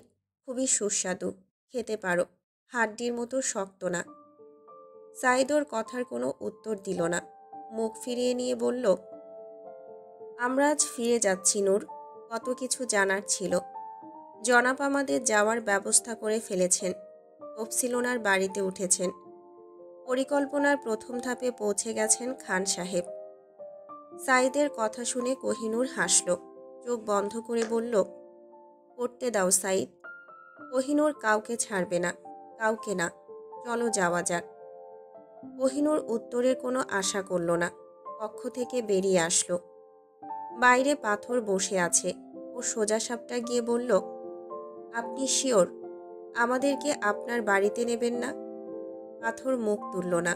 নিচু হয়ে শুধুমাত্র হুম বলল। তাতেই কোহিনূর রেগে আগুন। সাইদকে আসতে বলে গেটের দিকে এগিয়ে যেতে যেতে বলল, কারোর সাহায্যের প্রয়োজন নেই। আমি নিজের সুরক্ষা নিজেই করব। পাথর রেগে গিয়ে দৌড়ে গেল ওর পিছু পিছু, কিন্তু পেল না। নিমিষেই মিলিয়ে গেছে। বেলাল খানিকটা বুঝতে পারল কাহিনীটা। মনে হাজারো প্রশ্ন, তবে আপাতত মাটি চাপা দিয়ে স্যারের হুকুমের অপেক্ষা করল। বহুদিন পর এক নারীর সঙ্গ পেয়ে মহাখুশি আধার। শরীর মনে কোহিনূর বিরাজ করল, এটা থেকে নিজেকে কিছুতেই আটকে রাখার সাধ্য ওর নেই। রাত নামার সঙ্গে সঙ্গে উন্মাদ হয়ে ওঠে। আজ সমুদ্রের তীরে একাকী বসেছিল। হঠাৎ কাঁধে কারো স্পর্শ পেয়ে ও পেছন ফিরে তাকালো। আকাশে চাঁদ উঠেছে, পূর্ণিমা চলছে। জোয়ারের পানি ফেঁপে উঠেছে। পাশের মেয়েটার শরীরে লাল পেরে সাদা রঙের শাড়ি। আধার বাংলাদেশে থাকতে শাড়ি পরিহিত বহু মেয়ের সঙ্গে রাত্রিকালীন সময় কাটিয়েছে, তাই এটা ওর চেনা। কিন্তু জার্মানিতে কোনো অবাঙালি তো ছাড়, বাঙালিও তেমন শাড়ি পরে না। খুব শখের বশে ঘরোয়া অনুষ্ঠানে শাড়ি পরে, তবুও সবাই না। মেয়েটার গা ভর্তি দামি দামি অলংকার চকচক করছে। উপচে পড়া রূপ। লিপস্টিক রাঙা ঠোঁটের নিচে কালো তিল জলজল করে জ্বলছে। আধার খানিকটা বিমোহিত হয়ে গেল মেয়েটাকে দেখে। ও মন্ত্রমুগ্ধের ন্যায় দাঁড়িয়ে পড়ল। দুজনের চোখাচোখি হলো। মেয়েটা ওর দিকে হাত বাড়িয়ে দিয়ে রিনরিনে কণ্ঠে বলে উঠল, চন্দ্রের উপচে পড়া জ্যোৎস্না গায়ে মেখে চলো না প্রিয়, হৃদয় বিনিময় করি। পাথর উত্তর করল না, মাথা শূন্য। ওর নীরবতাকে সম্মতির লক্ষণ ভেবে মেয়েটা ওকে জড়িয়ে ধরল। পাথরের শরীর বেয়ে ঠান্ডা শিহরণ বয়ে গেল। আগে কখনোই এমন অনুভব হয়নি। চোখ বন্ধ করে ফেলল। ঠিক তখনই মেয়েটার ওষ্ঠে বাঁকা হাসি ফুটে উঠল। বহুদিনের আকাঙ্ক্ষা পূরণের জন্য ঠোঁটে ওর তৃপ্তির হাসি। প্রশ্ন, মেয়েটা কে আর ওর উদ্দেশ্য কি? মেয়েটার মধ্যে মরণের ভয় নেই কেন? নিজের বুদ্ধিতে নিজেরই বোকা হওয়ার অবস্থা আধারের। কোনো কিছু বিবেচনা না করে একটা অচেনা মেয়েকে দেখে ভেতরে থাকা পশুটা জেগে উঠেছিল। তাই কক্ষে নিতে দুইবার ভাবেনি, কিন্তু দাদু এসে ওকে বাঁচিয়ে দিয়েছে। খারাপ কিছু হতে পারত। অর্ধমানবদের জন্য নারী নিষিদ্ধ না হলেও কিছু বিষয় আছে যেটাকে নিষিদ্ধ করা হয়েছে। দাদু চোখ লাল করে বললেন, মেয়ে দেখলে মাথা ঠিক থাকে না তোমার? নিজেকে নিয়ন্ত্রণে রাখো। চাচাকে দেখে কিছু শেখো। নিজের জ্ঞাতি ভাই, তাকে দেখেও শেখা যায়। তোমার বাবা একটা আহাম্মক, তুমিও তেমন। কিভাবে পারলে ওই প্রেতাত্মার রূপ দেখে মজে যেতে? ও কে ছিল খোঁজ নিয়ে দেখো। নিশ্চয়ই কোনো বড় ষড়যন্ত্র চলছে আমাদের বিরুদ্ধে। আধার, তুমি দিনকে দিন বুদ্ধিশূন্য হয়ে যাচ্ছ। এভাবে চললে আমার পতন অনিবার্য। কিভাবে তুমি নিজের বংশবিস্তার ঘটাবে? কোহিনূরের খোঁজ করো, দেখো কোথায় আছে। আধার মাথা নিচু করে বসে আছে। কি বলবে মাথায় সত্যিই কিছু আসছে না। দাদুর ধমক শুনে আরও ঘাবড়ে গেছে। মেয়ে দেখলে সব বুদ্ধি কিভাবে জানি হাওয়া হয়ে যায়। মেয়েটা যখন ওর হাতটা ধরেছিল, হৃদয় পুলকিত হয়ে উঠেছিল। মখমলের মতো কোমল হাতখানা। দাদুর জন্য হলো না ওই রূপসীর প্রেম সাগরে ডুব দেওয়া। অর্ধমানবের ক্ষতি করবে ওই সামান্য নারী? বিশেষ রাত ছাড়া যার শরীর নেই, অশরীরীর মতো বাতাসের সঙ্গে ঘুরছে, সে কিভাবে ষড়যন্ত্র করবে? আধার ভাবতেই পারছে না। তবুও মিনমিনে কণ্ঠে বলল, ভুল করেছি, এমনটা আর হবে না। তুমি তো জানো আমার এরকমটা হওয়ার কারণ, তবুও কেন দোষারোপ করছো? প্রমিস করছি এবার থেকে চোখ কান খোলা রাখবো, মনে থাকে যেন। আমার চোখের সামনে থেকে আপাতত বিদায় হও। আধার চুপচাপ কক্ষের বাইরে চলে আসলো। দাদুর সামনে থাকা মানেই কথায় কথায় ধমক শোনা। আপাতত মুড খারাপ করতে চাইছে না। হৃদয়ের আন্দোলন এখনো থামেনি। ধুকপুক করছে হৃৎপিণ্ড। ওই মেয়েটাকে ওর চাই, নয়তো অন্য কাউকে। ভালোবাসাতে কোনো অপরাধ নেই, আর মৃত্যু সে তো নিয়তি। কোনো মেয়ে ওর থেকে এতটা ভালোবাসা নেবে, বিনিময়ে নিজের জীবনটা উৎসর্গ করবে, এটা তো সাধারণ বিষয়। কিছু পেতে হলে কিছু দিতে হয়, মরণেও সুখ থাকে, তবে মরতে দোষের কি? কথাটা ভেবে ও বেরিয়ে পড়ল ক্লাবের দিকে। শহরের ধনী পরিবারের বিগড়ে যাওয়া ছেলে মেয়েদের আখড়া সেখানে। আধারের মতো সুপুরুষকে দেখে কোনো মেয়েই মুখ ফিরিয়ে নিতে পারে না, আর পারবেও না। প্রচণ্ড তুষারপাতে রাস্তা বন্ধ হয়ে আছে, যেটা এই বছরের রেকর্ড ভেঙেছে। গাড়ি চলাচল বন্ধ। দুপুরে গরম ছিল, কিন্তু বিকেল থেকে বরফ পড়ছে। পাথর ফোনের আবহাওয়া বিষয়ক অ্যাপস দেখে সঙ্গে শীতের পোশাক রেখেছিল। ভেবেছিল দ্রুত ফিরে আসবে, কিন্তু হলো না। বড় একটা ডিল সাইন করেছে, সেটার মিটিং ছিল। এসব ঝামেলায় পড়ে কোহিনূরের খোঁজ করতে পারেনি। মন খারাপ হলেও আপাতত শান্তি লাগছে, মেয়েটা এবার ভালো থাকবে। পাথর সিদ্ধান্ত নিয়েছে নিজের মধ্যে থাকা পশুসত্তাকে ভেতরেই খুন করবে। কখনো আর বাইরে আসার সুযোগ দেবে না, মনে জোর বাড়াবে। এসব ভাবতে ভাবতেই ও বাড়িতে পৌঁছে গেল। বাইরে থেকে খেয়ে এসেছে বিধায় কোনো রকমে কক্ষের দরজা বন্ধ করে ধপাস করে শুয়ে পড়ল। বিছানার মাঝখানে বালিশ রাখা আছে। উঁচু দেখে ও দ্রুত কম্বলের মধ্যে ঢুকে গিয়ে বালিশটা জড়িয়ে ধরে হতবম্ব হয়ে গেল। কোথায় বালিশ? সেখানে জলজান্ত একজন মানুষ শুয়ে আছে। পাথর হন্তদন্ত হয়ে কম্বল সরিয়ে উঠে বসল। বিছানার মাঝখানে এলোমেলো চুলে এক রমণী হাত পা গুছিয়ে মাথা গুজে শুয়ে আছে। পাথর কাপা হাতে মেয়েটার মুখের উপর থেকে চুলের গোছাটা সরিয়ে দিতেই থমকে গেল। কোহিনূর শুয়ে আছে। ওর ঠান্ডা হাতের স্পর্শে মেয়েটার চোখ খুলে মিষ্টি করে হেসে বলল, হাই, আমি কোহিনূর। আর তুমি? পাথর কি বলবে বুঝতে পারছে না। এই মেয়ের মাথায় কি যে চলছে, কথাটা ভেবেই ও ছিটকে এসে বলল, তুমি এখানে কি করছো? তোমাকে না বললাম আমার থেকে দূরে থাকতে? লজ্জা নেই তোমার? পাথরের এতগুলো প্রশ্ন শুনে কোহিনূর ঘন ঘন চোখের পাপড়ি নাড়িয়ে দুষ্টু হাসি দিয়ে উত্তর দিল, লজ্জা করবে কি জন্য? আপনার চিন্তা ভাবনা এত নেগেটিভ। আমি নেহায়েত একটা বাচ্চা মেয়ে। শীতের রাতে যাওয়ার কোনো জায়গা নেই, তাই আপনার কক্ষে আশ্রয় নিয়েছি। তাড়িয়ে দিয়ে হৃদয় ভাঙার মতো ভয়ঙ্কর অপরাধ করবেন না। কোহিনূরের উপরে পাথর এবার সত্যি বিরক্ত হলো। প্রচণ্ড রাগে দাঁতে দাঁত চেপে ওকে এক ঝটকায় বিছানায় ফেলে দিয়ে গলা টিপে ধরে বলল, এই মুহূর্তে আমার চোখের সামনে থেকে না গেলে আমি তোমার বাবাকে ফোন করব। বিয়ে হয়েছে, আমার উপরে তোমার অধিকার জন্মেছে, তাই এমনটা করছো, তাই না? ডিভোর্স দিয়ে তোমাকে মুক্তি দিয়ে দেব, তাতেও আমার আফসোস থাকবে না। ভালো কথার মেয়ে না তুমি। তুমি নিরীহ মানুষকে খুন করেছো। তুমি পাপী। তোমার হাত দুটো খুনির হাত। আমার থেকে দূরে থাকো। ঘৃণা করি আমি তোমাকে, বুঝলে? পাথরের চোখ মুখ থেকে আগুন ঝরছে। এই মেয়েটার থেকে যেভাবেই হোক ওকে দূরে রাখতে হবে। সেটা ভেবেও মনে যা ইচ্ছা হলো বলে দিল। কোহিনূর এতক্ষণ ওর মুখের দিকে তাকিয়েছিল, একটা শব্দ উচ্চারণ করেনি।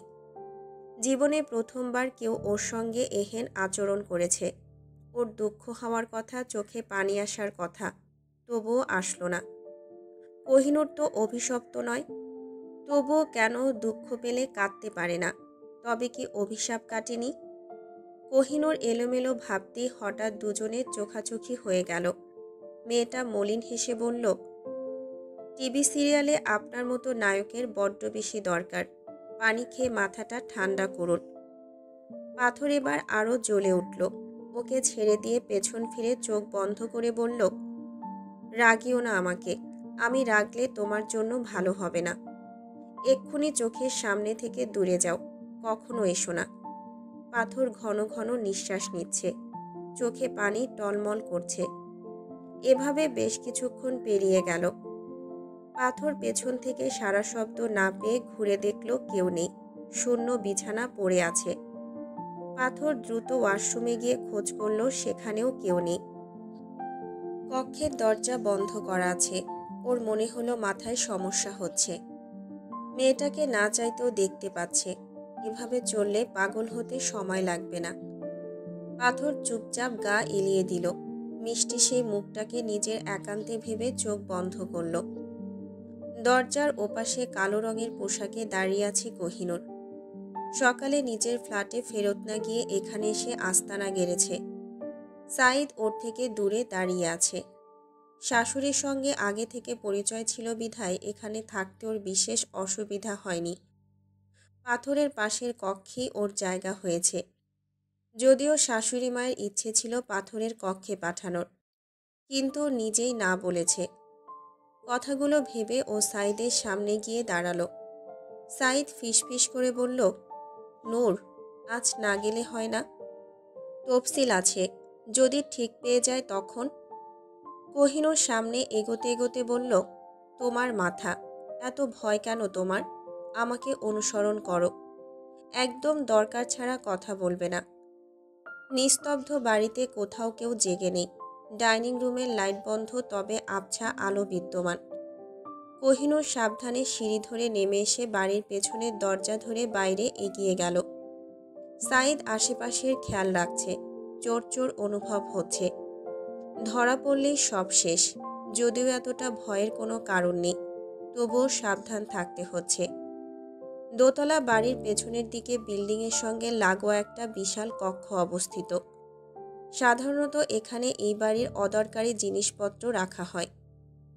বাড়িটা নির্মাণ হয়েছে পাথরের জন্মের বহুকাল আগেই, তবুও ঠিক নতুনের মতো। তালুকদার সাহেব বাড়ির যত্নতে কোনো ত্রুটি রাখেন না। কোহিনূর দরজার লক খুলে ভেতরে ঢুকতে এক ঝাঁক বাদর বেরিয়ে পড়ল ওদের মাথার উপর দিয়ে। বহুদিনে কক্ষটা বন্ধ অবস্থায় আছে, হয়তো তাই এরা বাসা বেঁধেছে। কোহিনূর মুখে ওড়না জড়িয়ে নিল, যাতে ধুলাবালি না ঢুকে যায়। সঙ্গে আনা টর্চ লাইটের আলো জ্বালিয়ে দেখে নিল। দুই পাশে লম্বা করে কাঠের পুরাতন আসবাবপত্র, চেয়ার টেবিল আর লম্বা তাকে গাদাগাদি করে ফাইলে ঠাসা। কোহিনূর চোখ বন্ধ করে নিল। যার জন্য এখানে আসা সেটার খোঁজ করা জরুরি। ও চোখ বন্ধ করে কিছু উচ্চারণ করতেই সামনে টেবিলের উপরে একটা বই খুলে গেল। বইয়ের প্রতিটা পৃষ্ঠা অনবরত উল্টাপাল্টা হচ্ছে। মনে হচ্ছে কক্ষে ঘূর্ণিঝড় হচ্ছে। কোহিনূর হেসে চোখ বন্ধ করে জ্বলন্ত বইটার দিকে হাত বাড়িয়ে আবারও মিনমিন করে কিছু উচ্চারণ করল। সঙ্গে সঙ্গে বইটা ওর হাতে চলে আসলো। সাঈদ চোখ বড় বড় করে সবটা দেখছে। মেয়েটার কাছে সত্যি ক্ষমতা আছে বলতে হয়। বইটা নিয়ে কোহিনূর আর অপেক্ষা করল না। যেভাবে এসেছিল সেভাবেই বেরিয়ে গেল। বাড়ির বাইরের বাগানে ফুলগুলো বরফের নিচে চাপা পড়েছে হয়তো। কিছুটা দূরে এসে কোহিনূর বইটাকে যেভাবে ডেকেছিল সেভাবেই গায়েব করে দিল। সাঈদ এবার আর কৌতূহল দমিয়ে রাখতে পারল না। বলে উঠল, নূর, এটা কি করলে? বইটা যে পালিয়ে গেল। তুমি জানো ওই বইটা কতটা দুষ্টু? এই স্টোররুমের আগমন ঘটেছিল জনাবের পিতার হাত ধরে, আর সেই থেকেও এখানেই আছে। ওই বইটার বিশেষ বিশেষ গুরুত্ব আছে। অলৌকিক বই ওটা। কোহিনূর হেসে উঠে বলল, সব জানি। ওই বইয়ের প্রতিটা পৃষ্ঠাতে লুকিয়ে আছে রহস্য। বইটাতে আমি নিজের স্পর্শ দিয়েছি, তাই ও আর পালাতে পারবে না। খান বংশের ইতিহাস জানার জন্য ওকে আমার দরকার। সামান্য বুদ্ধিজ্ঞান নিয়ে শত্রুর মোকাবেলা করা কঠিন। কক্ষে চলো। কোহিনূর পা বাড়ালো নিজের কক্ষের দিকে। আপাতত ঘুমাতে হবে। আগামীকাল থেকে রহস্য উদ্ঘাটনে বের হবে। জুবায়েরের জন্য রান্না করছে অধরা। বাড়ির কারো উপরে ওর বিশ্বাস নেই। কখন কিভাবে বিপদ এসে ঘাড়ে চাপে ঠিক নেই। অধরা রান্না শেষে খাবার নিয়ে নিজের কক্ষের দিকে এগিয়ে আসলো। দাদুকে আজ ভোর থেকেই দেখা যাচ্ছে না। অধরা ভাবল, দাদু বুড়ো বয়সে একজন সুন্দরী গার্লফ্রেন্ড জুটিয়েছে। এই দাদুর মনে ঘ্যাপলা আছে। কথাটা ভেবেও ঠিক করলো আজকেই দাদুর কক্ষে হামলা দেবে। জুবায়ের ল্যাপটপ নিয়ে বসে আছে। অধরা ওর দিকে খাবার এগিয়ে দিয়ে বলল, খেয়ে আমাকে ধন্য করুন। জুবায়ের ফট করে ল্যাপটপ থেকে চোখ উঁচু করে বলল, কাজের মধ্যে চুমুটুমু খাওয়া যাবে না বউ, ব্যবসায় লাল বাত্তি জ্বলবে। অধরা ভ্রুকুচকে কপট রাগ দেখিয়ে বলল, আমার তো খেয়ে কোনো কাজকর্ম নেই। আপনাকে আমি এসব অশালীন প্রস্তাব রাখিনি। আমি খাবারের কথা বলেছি। ওর কথা শুনে জুবায়ের দাঁত বের করে হেসে বলল, আমার হাত বিজি আছে, তুমি সাহায্য করো না একটু প্লিজ। স্টোর রুমের চাবি পেয়েছি, কিন্তু সেখানে কিছুই নেই। দাদুর কক্ষে গিয়ে খোঁজ করতে হবে। জামশেদ বলেছিল দাদুর মধ্যে কিছু একটার অস্তিত্ব আছে। কি হতে পারে চিন্তার বিষয়। জুবায়েরের কথা শুনে অধরা কিছু একটা ভেবে বলল, উনি আবারও কালো জাদুর উপাসনা করছেন না তো? অভিশাপ যেতে না যেতে আবারও সেসব ডাকছে। কোহিনূরকে চাইছেন, কিন্তু কেন? কিসের অভাব ওনার? জুবায়ের হেসে উঠে বলল, একটা সুন্দরী বউয়ের অভাব। হয়তো কোহিনূরের সাহায্যে নিজের যৌবন আর স্ত্রী দুটোই চাইছেন। বয়স হচ্ছে তো। কঠিন সময়ে কিভাবে মজা নিতে হয় জুবায়ের সেটা খুব ভালো করেই জানে। অধরা বিরক্তি নিয়ে বলল, অসহ্য আপনি। খেয়ে নিন, আমার কাজ আছে। যত সব আজে বাজে ভাবনা শুধুমাত্র আপনার মাথাতেই আসে। গতকাল দাদুর সঙ্গে ঝামেলা করেছেন জামশেদ ভাই আমাকে বলেছেন। জুবায়ের ওর কথার কোনো পাত্তা দিল না। সামান্য হেসে বলল, শোনো না, কালো শাড়িতে তোমাকে না কাল দারুণ লাগছিল। বিকেলে পরবে একটু প্লিজ। গতকাল তো দেখতেই পারিনি। আজ পরবে, বিকালে একটু বাইরে যাব। জুবায়েরের মুখটা এবার মলিন হয়ে উঠল। গতবার কালো রঙের শাড়ি পরতে বলেছিল, তার একটা কারণ ছিল। তবে আজ কেন? অধরার মুখে খাবার তুলে দিতে দিতে বলল, সত্যি করে বলুন তো, আপনার মাথায় কি চলছে? কি লুকাচ্ছেন আমার থেকে? জুবায়ের মাথা নাড়িয়ে না বলে অধরাকে নিজের কোলে বসিয়ে নিয়ে ওর কাঁধে মুখ রেখে বলল, মারিয়াকে দেখতে যাব। কতদিন দেখি না ওকে। যাবে না তুমি? অধরা দ্রুত জুবায়েরের দিকে ঘুরে বসল। মারিয়ার জন্য ও যে উতলা হচ্ছে না তেমনটা না, মেয়েটাকে দেখতে ভীষণ ইচ্ছে করে। অধরার মুখে হাসি ফুটে উঠল। কি অবস্থায় দেখবে মেয়েটাকে সেটাই চিন্তা করতে লাগলো। সকালে নাস্তার টেবিলে কোহিনূরকে দেখে পাথর অবাক হলো। রাতে ভেবেছিল স্বপ্ন দেখেছে, কিন্তু না, এবার বুঝলো সবটাই সত্যি। কোহিনূর বোবার মতো বসে আছে, সঙ্গে তফসিলও আছে। পাথর ভ্রুকুচকে বলল, আন্টি, তুমি ওকে এখানে থাকতে দিতে পারলে? মিসেস তালুকদার ভ্রুকুচকে বললেন, কেন রে, বাড়ির বউ বাড়িতে থাকবে, এতে অবাক হওয়ার কি আছে? মেয়েটা কত মিষ্টি। তাছাড়া খুব তো তখন বোবা বলে অবহেলা করলি, কিন্তু এখন মেয়েটা চিকিৎসা করে সুস্থ হয়ে গেছে, কথাও বলতে পারে। জানিস তো, ওর বিয়ে তোর থেকেও বেটার ছেলের সঙ্গে হওয়া দরকার ছিল। ওর জন্য তোকে আমার পছন্দ হচ্ছে না। পাথর বিরক্তি নিয়ে প্লেট উল্টে বলল, তাহলে আর কি, ভালো ছেলে দেখে তোমার বৌমাকে বিয়ে দেওয়ার ব্যবস্থা করো। এমনিতে উনি আবার লোকেদের হৃৎপিণ্ড ছিনিয়ে নিতে ওস্তাদ। তফসিল চুপচাপ পাথরের খাবার রেডি করে দিচ্ছে। উঠে গিয়ে ফ্রিজ থেকে জুসের গ্লাস এনে পাথরের সামনে রাখতেই কোহিনূর সেটা চোখের পলকে ঢক ঢক করে খেয়ে নিয়ে বলল, সুগার কম হয়েছে, আর একটু হলে ভালো হতো। তফসিল হতবম্ব হয়ে দাঁড়িয়ে গেল। ভেবেছিল পাথরকে খাওয়াবে, কিন্তু হলো না। সব রাগ গিয়ে জমা হলো কোহিনূরের উপরে। পাথর ভ্রুকুচকে বলল, আস্তে ধীরে খাওয়া যায় না? সামান্য জুস নিয়ে মারামারি করছো? এই জন্যই বলি বাচ্চা। পাথর আর অপেক্ষা করল না, চলে আসলো বাইরে। কোহিনূর টেবিল ছেড়ে নিজের কক্ষে ফিরে বইটা নিয়ে বসে পড়ল। জানালা দরজা বন্ধ করে দিল। সাইদ বসেছে ওর সামনে। বইটা খুলতেই চারদিক আলোকিত হয়ে উঠল। ঠিক তখনই জানালার ওপাশে মনে হচ্ছে কেউ একজন লাঠি দ্বারা আঘাত করছে। সাঈদ কিছু বলতে চাইল, কিন্তু কোহিনূর মুখে হাত রেখে নিষেধ করে ফিসফিস করে বলল, বইয়ের রক্ষক বাইরে দাঁড়িয়ে। যতই সমস্যা হোক বইটা একবারে শেষ করতে হবে, আমাকে বিরক্ত করবে না। সাঈদ মাথা নাড়িয়ে সম্মতি দিল। কি আছে এই বইয়ের মধ্যে? এত এত গোপনীয়তা কিসের? পাথরের বাবা কি কাজে এই বইটা ব্যবহার করত? আর খান পরিবারের সঙ্গে এর কি সম্পর্ক থাকতে পারে? আমি পিটার রাকেশ খান। অবশ্য পরবর্তীকালে নাম পরিবর্তন করে মোহাম্মদ ইব্রাহিম খান রাখা হয়েছিল। আমার পিতা পিটার রমেজ খান। আমার দাদাজান ইউরোপীয় উপমহাদেশের একটা অঙ্গরাজ্যের একজন বিখ্যাত আর নিষ্ঠুর সামন্তরাজ ছিলেন। নবম শতকে সামন্তরাজের আবির্ভাব হয় ইউরোপীয় সমাজ ব্যবস্থায়। সামন্তরাজ অর্থ সামন্ত ভূপতি। এ সময় মুষ্টিমেয় কিছু লোকের হাতে প্রচুর পরিমাণ ভূমির মালিকানা চলে আসে। ধনীরা আরও ধনী আর গরিবরা আরও গরিব হয়ে যায়। তাছাড়া বেশ কিছু রাজা তাদের রাজত্ব হারিয়ে ফেলে। আমার দাদাজান পূর্বে ছিলেন সামন্ত রাজার অধীনে সামান্য একজন জমিদার, কিন্তু ভাগ্যক্রমে আর ওনার কূটনৈতিক বুদ্ধির জন্য উনি রাজার একমাত্র মেয়েকে বিবাহ করে নিজে রাজা হিসেবে ঘোষণা দেন। উনি ছিলেন বহুনারীতে আসক্ত একজন পুরুষ। রাতে মদ আর নারী নিয়ে মেতে থাকতেন, আর দিনে রাজ্য পরিচালনা করতেন। দাদিজান ছিলেন খুবই নরম মনের মানুষ।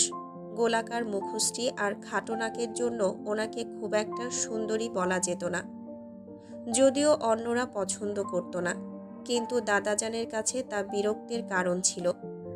দাদিজান ক্ষমতাসীন পরিবারের কন্যা ছিলেন বিধায় দাদাজান ওনার সঙ্গে খারাপ আচরণ বা ওনাকে কষ্ট দিতে পারতেন না, এড়িয়ে চলতেন। কাজের বাহানা দিয়ে অন্দরমহলের বাইরে দিনের পর দিন পড়ে থাকতেন। এভাবে বেশ কিছু মাস পার হলো। দাদিজান যখন গর্ভবতী হলেন তখন দাদাজান একেবারের জন্য আলাদা প্রাসাদে গিয়ে উঠলেন। দাদাজানের পিতার ছিল দুজন স্ত্রী। ওনার পিতার সৎমা তাদের একমাত্র মেয়ে অ্যাঞ্জেলিয়াকে নিয়ে দূরে থাকতেন। পূর্বে সৎবোনকে দেখার সৌভাগ্য ওনার হয়নি। পিতার দ্বিতীয় বিবাহের খবর শুনে ওনার নিজের মায়ের মৃত্যু হয়। সেই কষ্টে উনি পিতার মুখ দর্শন বন্ধ করেছিলেন। বহু কষ্টে নিজে বড় হয়েছিলেন। বাবা মা ছাড়া এতিম একজন মানুষ ছিলেন দাদাজান। তাই হয়তো এমন নিষ্ঠুর প্রকৃতির ছিলেন। যাই হোক, হঠাৎ এক দুর্ঘটনার ফলে ওনার পিতার সৎমায়ের মৃত্যু ঘটে। ফলে ওনাদের একমাত্র কন্যার দায়ভার এসে পড়ে দাদাজানের কাঁধে। অ্যাঞ্জেলিয়ার রূপ ছিল চাঁদের টুকরোর মতো নজর কাড়া। দাদাজান মেয়েটাকে নিজের কাছে আনেন। সৎ বোনের এহেন রূপে উনি উন্মাদ হয়ে ওঠেন। নিজের আপন বোনের দিকে খারাপ নজরে তাকানো যে পাপ। উনি ছিলেন খ্রিস্ট ধর্মে দীক্ষিত।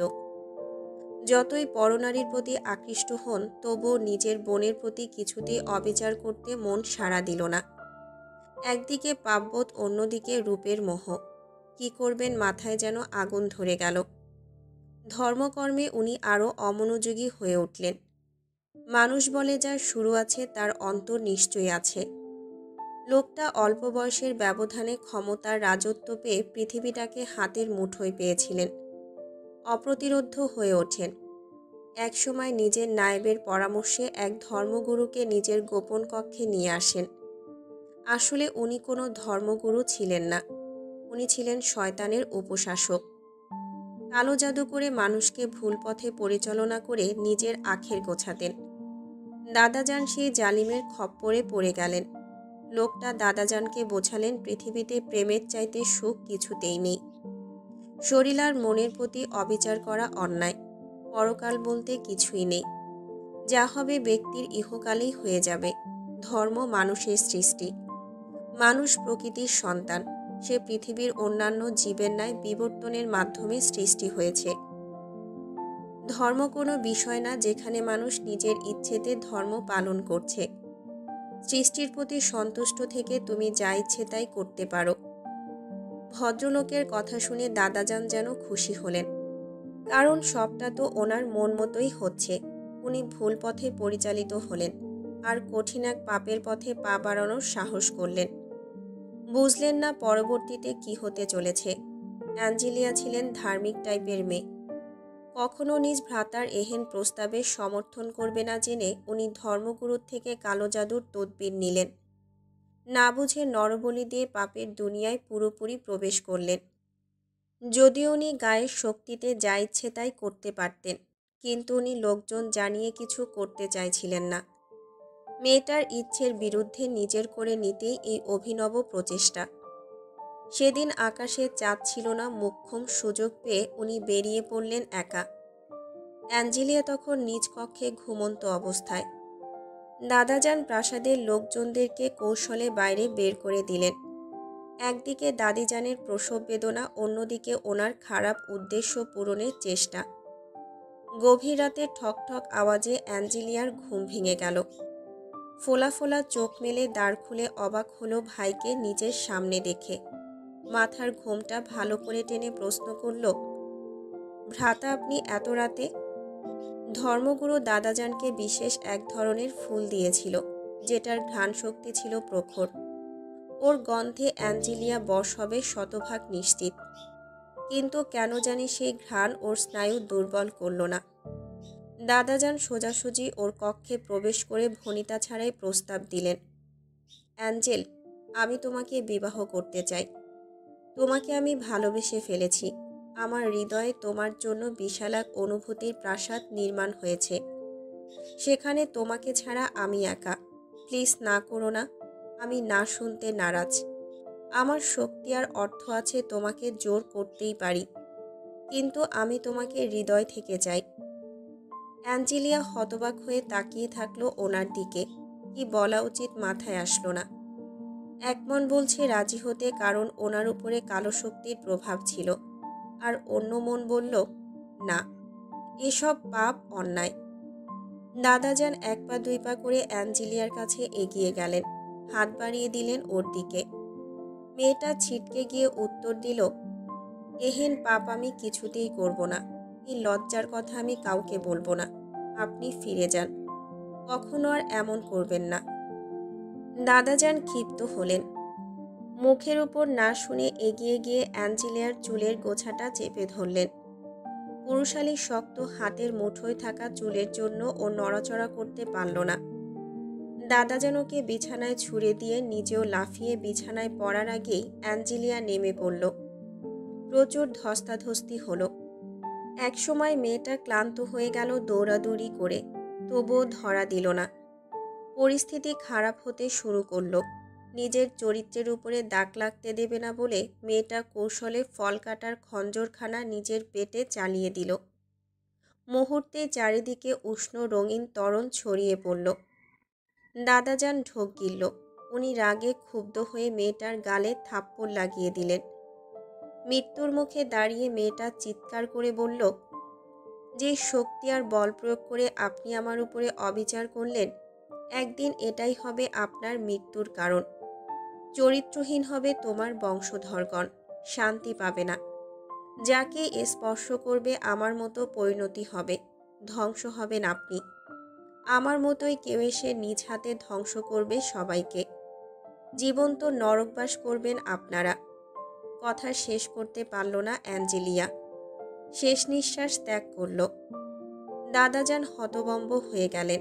নিজের ভুলে মেয়েটাকে মরতে হলো। উনি কষ্ট পেলেন, তবে দমে গেলেন না। সেই নরাধম পাপী ধর্মগুরুকে নিজের হাতেই খুন করলেন। তাতে কি আর পাপবোধ কমে যায়? অভিশাপ যা লাগার সে তো লেগেই গেল। ধর্মগুরুর কালো শক্তি তখন দাদাজানকে আষ্টেপৃষ্ঠে জড়িয়ে নিয়েছে। ওনার মধ্যে অন্য কিছুর অস্তিত্ব বাসা বাঁধতে শুরু করেছে। মানুষ থেকে উনি অর্ধমানব রূপ নিলেন। দাদাজান তখন আরও হিংস্র হয়ে উঠলেন। কালো জাদু আর নরবলি হলো ওনার একমাত্র কাজ। ক্ষমতা বল আরও বাড়তে লাগলো, কিন্তু ঝামেলা হলো অতিরিক্ত নারী আসক্ত হয়ে পড়লেন। দাদিজানের পুত্র সন্তান হয়েছে, সেও অর্ধমানব হলো। সঙ্গে দাদিজানও মারা গেলেন। সেই থেকে এই পরিবারের উপরে অভিশাপের ছায়া নেমে আসলো। এই পরিবারের প্রতিটা মৃত্যু স্বাভাবিকভাবে হয় না। দাদাজান আত্মহত্যা করে মারা গিয়েছিলেন। মৃত্যুর আগে দাদাজান আমার পিতাকে আদেশ করেন কালো শক্তিকে যেভাবেই হোক খুশি করতে হবে। উনি তাই শুরু করলেন। কঠোর তপস্যার ফলে কালো শক্তি বাবাকে সাহায্য করলেন। অভিশপ্ত কোনো মেয়ের সঙ্গে ঘর বাঁধলে এই বংশের ক্ষতি হবে না বলে জানালেন। 100টা নরবলি নিয়ে কালো শক্তি সেই মাধ্যম খুঁজে দিল। সুলতান পরিবারের সঙ্গে আষ্টেপৃষ্ঠে জড়িয়ে দিল। আরও কিছু পরিবারকে এরূপ বিপদে ফেলে খান বংশের বিস্তার ঘটাতে সাহায্য করল। ফলে খানদের অত্যাচার বাড়তে থাকে। শহর থেকে মেয়েদের নিখোঁজ তালিকা বৃদ্ধি হতে থাকে। ইতিমধ্যে রাজপরিবারের পতন ঘটে। তবুও তাদের ক্ষমতার দম্ভ কমে না। সামাজিক তোপের মুখে হঠাৎ করে সব ছেড়ে ছুড়ে জার্মানিতে বসতি গড়ে খান পরিবার। ততদিনে খানদের বংশবৃদ্ধি ঘটেছে বেশ। খানরা এতদিনে ধর্মকর্ম সব ত্যাগ করেছে। কিন্তু আমার কিশোর মনে তখন নানা রকম চিন্তা ঘুরতে থাকে। খান পরিবারের সন্তানরা কিন্তু জন্ম থেকেই শয়তান হয় না। সে শিশু ফেরেস্তার স্বরূপ পবিত্র। দিন যায় কিশোর থেকে যৌবনে পা রাখতেই শুরু হয় এদের মধ্যে পরিবর্তন। আমিও এর বাইরের কেউ ছিলাম না। তবে কিশোর বয়সে আমার মধ্যে নতুন ভাবনার উদয় হতে শুরু করে। সৌভাগ্যগুণে আমি জ্ঞান লাভের জন্য একজন সিদ্ধ পুরুষের সঙ্গ পেয়েছিলাম। উনি ছিলেন ভীষণ জ্ঞানী একজন মানুষ। ধর্ম সম্পর্কে ছিল টনটনে জ্ঞান। আমাকে সব ধর্ম সম্পর্কে মোটামুটি শিক্ষা দিয়েছিলেন। বলেছিলেন, তোমাকে জোর করব না। তোমার বিবেক বিবেচনা বোধ থেকে যেই সিদ্ধান্ত নেবে আমি তোমাকে সেই ধর্মেই দীক্ষা দেব। আমি অনেক ভেবেচিন্তে ইসলাম ধর্ম গ্রহণ করলাম, তবে সেটা গোপনে। আমার পরিবার তো কোনো ধর্মই মানে না। সেখানে আমি ইসলাম ধর্ম গ্রহণ করেছি শুনলে আমার গুরুর উপরে চটে যেতেন। আমার সিদ্ধান্তে আমার গুরু খুশি ছিলেন। শুরু হলো জ্ঞানগর্ভ পরিপূর্ণ করার সাধনা। গুরুর গৃহে আমি থাকতে শুরু করলাম। একদিন গুরু আমাকে আমার পরিবারের সম্পর্কে বিস্তারিত বললেন। আমার ভবিষ্যৎ বর্ণনা করলেন, যেটা শুনে আমি ভয় পেলাম। এহেন কাজকর্ম আমি জীবন থাকতে করতে পারবো না। অভিশাপ নেমে আসার আগেই কিছু করতে হবে। আমার দ্বারা কোনো নারীর অনিষ্ট সাধন হবে ভাবলেই আমার গায়ে কাঁটা দিয়ে উঠত। গুরু উপায় খুঁজতে শুরু করলেন। উনি সিদ্ধ পুরুষ ছিলেন। জ্যোতির্বিদ্যা জানতেন উনি। তাই আমার ভাগ্য সম্পর্কে ওনার মোটামুটি ধারণা হলো। যদিও সম্পূর্ণ ছিল না, কারণ হয়তো আমার রব চায়নি সেটা। কঠিন তপস্যার পরে উনি বললেন, তোমার অভিশাপ কাটানো সত্যিই সহজ না। তবে তুমি চাইলে তোমার পরবর্তী প্রজন্মের জন্য কিছু করতে পারো। এই বইয়ের এক পৃষ্ঠাতে তুমি একজনকে অভিশাপ মুক্ত করার কথা উল্লেখ করতে পারবে। আমি পারলে তোমাকে এই পাপ থেকে মুক্ত করতে পারতাম, কিন্তু সেটা তো সম্ভব হবে না। তুমি লিখে দাও, তোমার পরবর্তী প্রজন্মের কেউ একজন হবে সিদ্ধ পুরুষ, আর তার সন্তানের হাত ধরে এই বংশের বহুকালের পাপের জীবনের মুক্তি ঘটবে। আমি নিরুপায় হয়ে লিখতে বসেছি। আমি হৃদয় থেকে চাই এমন একজনের জন্ম হোক, যার সন্তানের আত্মা হোক নির্মল আর পবিত্র। কাউকে উদ্দেশ্য করে বলতে নিষেধ আছে, তাই বলতে পারছি না। জানি না আমার এই ইচ্ছে কতদিনে পূর্ণ হবে। আমি সিদ্ধান্ত নিয়েছি, পাপের পথে পা দেওয়ার আগে আত্মহুতি দেব, নয়তো কখনো এই অভিশপ্ত জীবন থেকে হয়তো মুক্তি লাভের উপায় নেই। কোহিনূর লেখাগুলো বেশ মনোযোগ সহকারে পড়ল। বুঝল এই ভদ্রলোক আত্মহত্যা করেছেন, আর ওনার ইচ্ছেতেই পাথরের বাবা খান পরিবারের বিপরীত চরিত্রের হয়েছিলেন। তবে বাকিটা তেমন জানা গেল না। পাথরের বাবা মায়ের পরিচয় আর প্রণয় সম্পর্কে জানতে প্রচণ্ড ইচ্ছে হলো কোহিনূরের। পাশ থেকে সাইদ বলে উঠল, নূর, এই বইয়ের একটা পৃষ্ঠাতে তুমি তোমার ইচ্ছে লিখতে পারো, পূরণ হবে নিশ্চয়ই। তবে নিজের সম্পর্কে না, অন্যকে নিয়ে। তুমি যেমনটা লিখবে মিলে যাবে। এটা অলৌকিক বই। বই বললে ভুল হবে, এটা ডায়েরি। কোহিনূর কিছু একটা ভেবে বলল, এই বইটা পাথরের বাবার কাছে কিভাবে এসেছিল আর কখন এসেছিল জানতে পারবে? তাছাড়া ভদ্রলোক এমন সুযোগ পেয়েও কিছুই লিখলেন না কেন? ওনার কিছু লেখা উচিত ছিল। ভদ্রলোক নিজেই এসবের উত্তর দিতে পারবে। উনি জীবিত নাকি মৃত কিছু জানা সম্ভব হয়নি। আমার আম্মির মতো উনিও নিখোঁজ। বাইরে যিনি দাঁড়িয়ে আছেন উনি এই বইটা রক্ষা করতে চাইছেন, কিন্তু এখানে এমন কি আছে যার জন্য উনি এতটা মরিয়া? এই বইতে আরও কিছু আছে সাইদ, যেটা আমরা জানি না। বাইরের ওই লোকটা আমাদের জন্য ভালো নাকি খারাপ সেটা ওকে বশে আনলেই সবটা জানা যাবে। ওকে ভয় দেখাবো নাকি বশ করব বলো তো? সাইদ কিছু একটা ভেবে বলল, জোর করলে কিছুই বলবে না, বরং বশ করো, তবে ওর উপরে এসব খাটবে না। যদিও নিজ থেকেই সবটা মানে, তুমি বরং আপাতত বইটা গায়েব করো, ও নিজে থেকেই চলে যাবে। বইয়ের রহস্য পরে জানা যাবে। তুমি সকালে যে জুস খেয়েছো ওতে ওষুধ ছিল, আমি কিছু করার আগেই খেয়ে নিলে, এমনটা আর করো না। মালকিন তোমার দায়িত্ব আমার উপরে দিয়েছেন। কোহিনূর বই বন্ধ করে বিছানায় উঠতে উঠতে বলল, কিছু হবে না, তুমি ভেবো না। মায়ের সঙ্গে দেখা করতে ইচ্ছে করছে। সুলতান ভিলাতে আমার যাওয়া সম্ভব না। তুমি খবর দাও বাবা যেন বাইরে আসে, কতদিন দেখা হয় না। সাইদ মাথা নাড়িয়ে জানালায় গিয়ে উঁকি দিল, সেখানে কেউ নেই। দীর্ঘ নিঃশ্বাস ফেলে কিছু বলতে চাইল, তার আগেই হুড়মুড় করে ভেতরে প্রবেশ করল পাথর। সাইদ ওর থেকে নিজেকে অদৃশ্য করতে পারে না, তাই ধরা খেয়ে মুখ চুপসে গেল। কোহিনূর কম্বলের মধ্যে পা ছড়িয়ে বসেছিল। হঠাৎ পাথরের আগমনে চোখ বড় বড় করে ফেলল। পাথর সোজা গিয়ে সাইদের সামনে দাঁড়িয়ে রক্তচক্ষু মেলে বলল, এখানে কি তোমার? অভদ্রের মতো একজন মেয়ের বেডরুমে বসে আছো, লজ্জা করছে না? এক্ষুনি বের হবে, নয়তো আমি তোমাকে সত্যি বোতলে পুরে সমুদ্রে ফেলে দেব। সাইদ ভয়ে ভয়ে বলল, মালকিন বলেছেন নূরের খেয়াল রাখতে, আমার কি দোষ? পাথর কিছু একটা ভেবে উত্তর দিল, এক্ষুনি বাইরে যাও, নূরের সঙ্গে আমার কথা আছে। নিশ্চয় তুমি স্বামী স্ত্রীর মধ্যে তৃতীয় ব্যক্তি হয়ে বাধা সৃষ্টি করবে না। সাইদ বুঝল লোকটা ক্ষেপে গেছে, তাই অপেক্ষা করল না, দ্রুত জানালা দিয়ে বেরিয়ে আসলো। কোহিনূর তখনও চুপচাপ। পাথর সোজাসুজি এসে ওর সামনে দাঁড়িয়ে ভ্রুকুচকে বলল, বডিগার্ড নিয়ে ঘুরছো ভালো কথা, বেডরুমে কেন জায়গা দিয়েছ? তুমি বাচ্চা মানুষ, বুঝবে না ওদের বুদ্ধি। নারী হচ্ছে নিষিদ্ধ নেশার মতো। যদি তোমার প্রতি ওর ভালো লাগা তৈরি হয়ে যায় তখন কি হবে? ওর থেকে দূরে থাকো। প্রেমে পড়লে কারো হিতাহিত জ্ঞান থাকে না, সেটা মানুষ হোক বা অন্য কিছু। কোহিনূর ঘন ঘন চোখের পাতা নাড়িয়ে বলল, তাতে কি হয়েছে? আপনার থেকে দূরে আছি, এটাই তো অনেক। আপনি থাকবেন না, কিন্তু অন্যরা তো থাকতেই পারে, তাই না? সাইদ আমার বন্ধুর মতো, তাছাড়া ওদের কিছু চিহ্ন আমি বহন করি।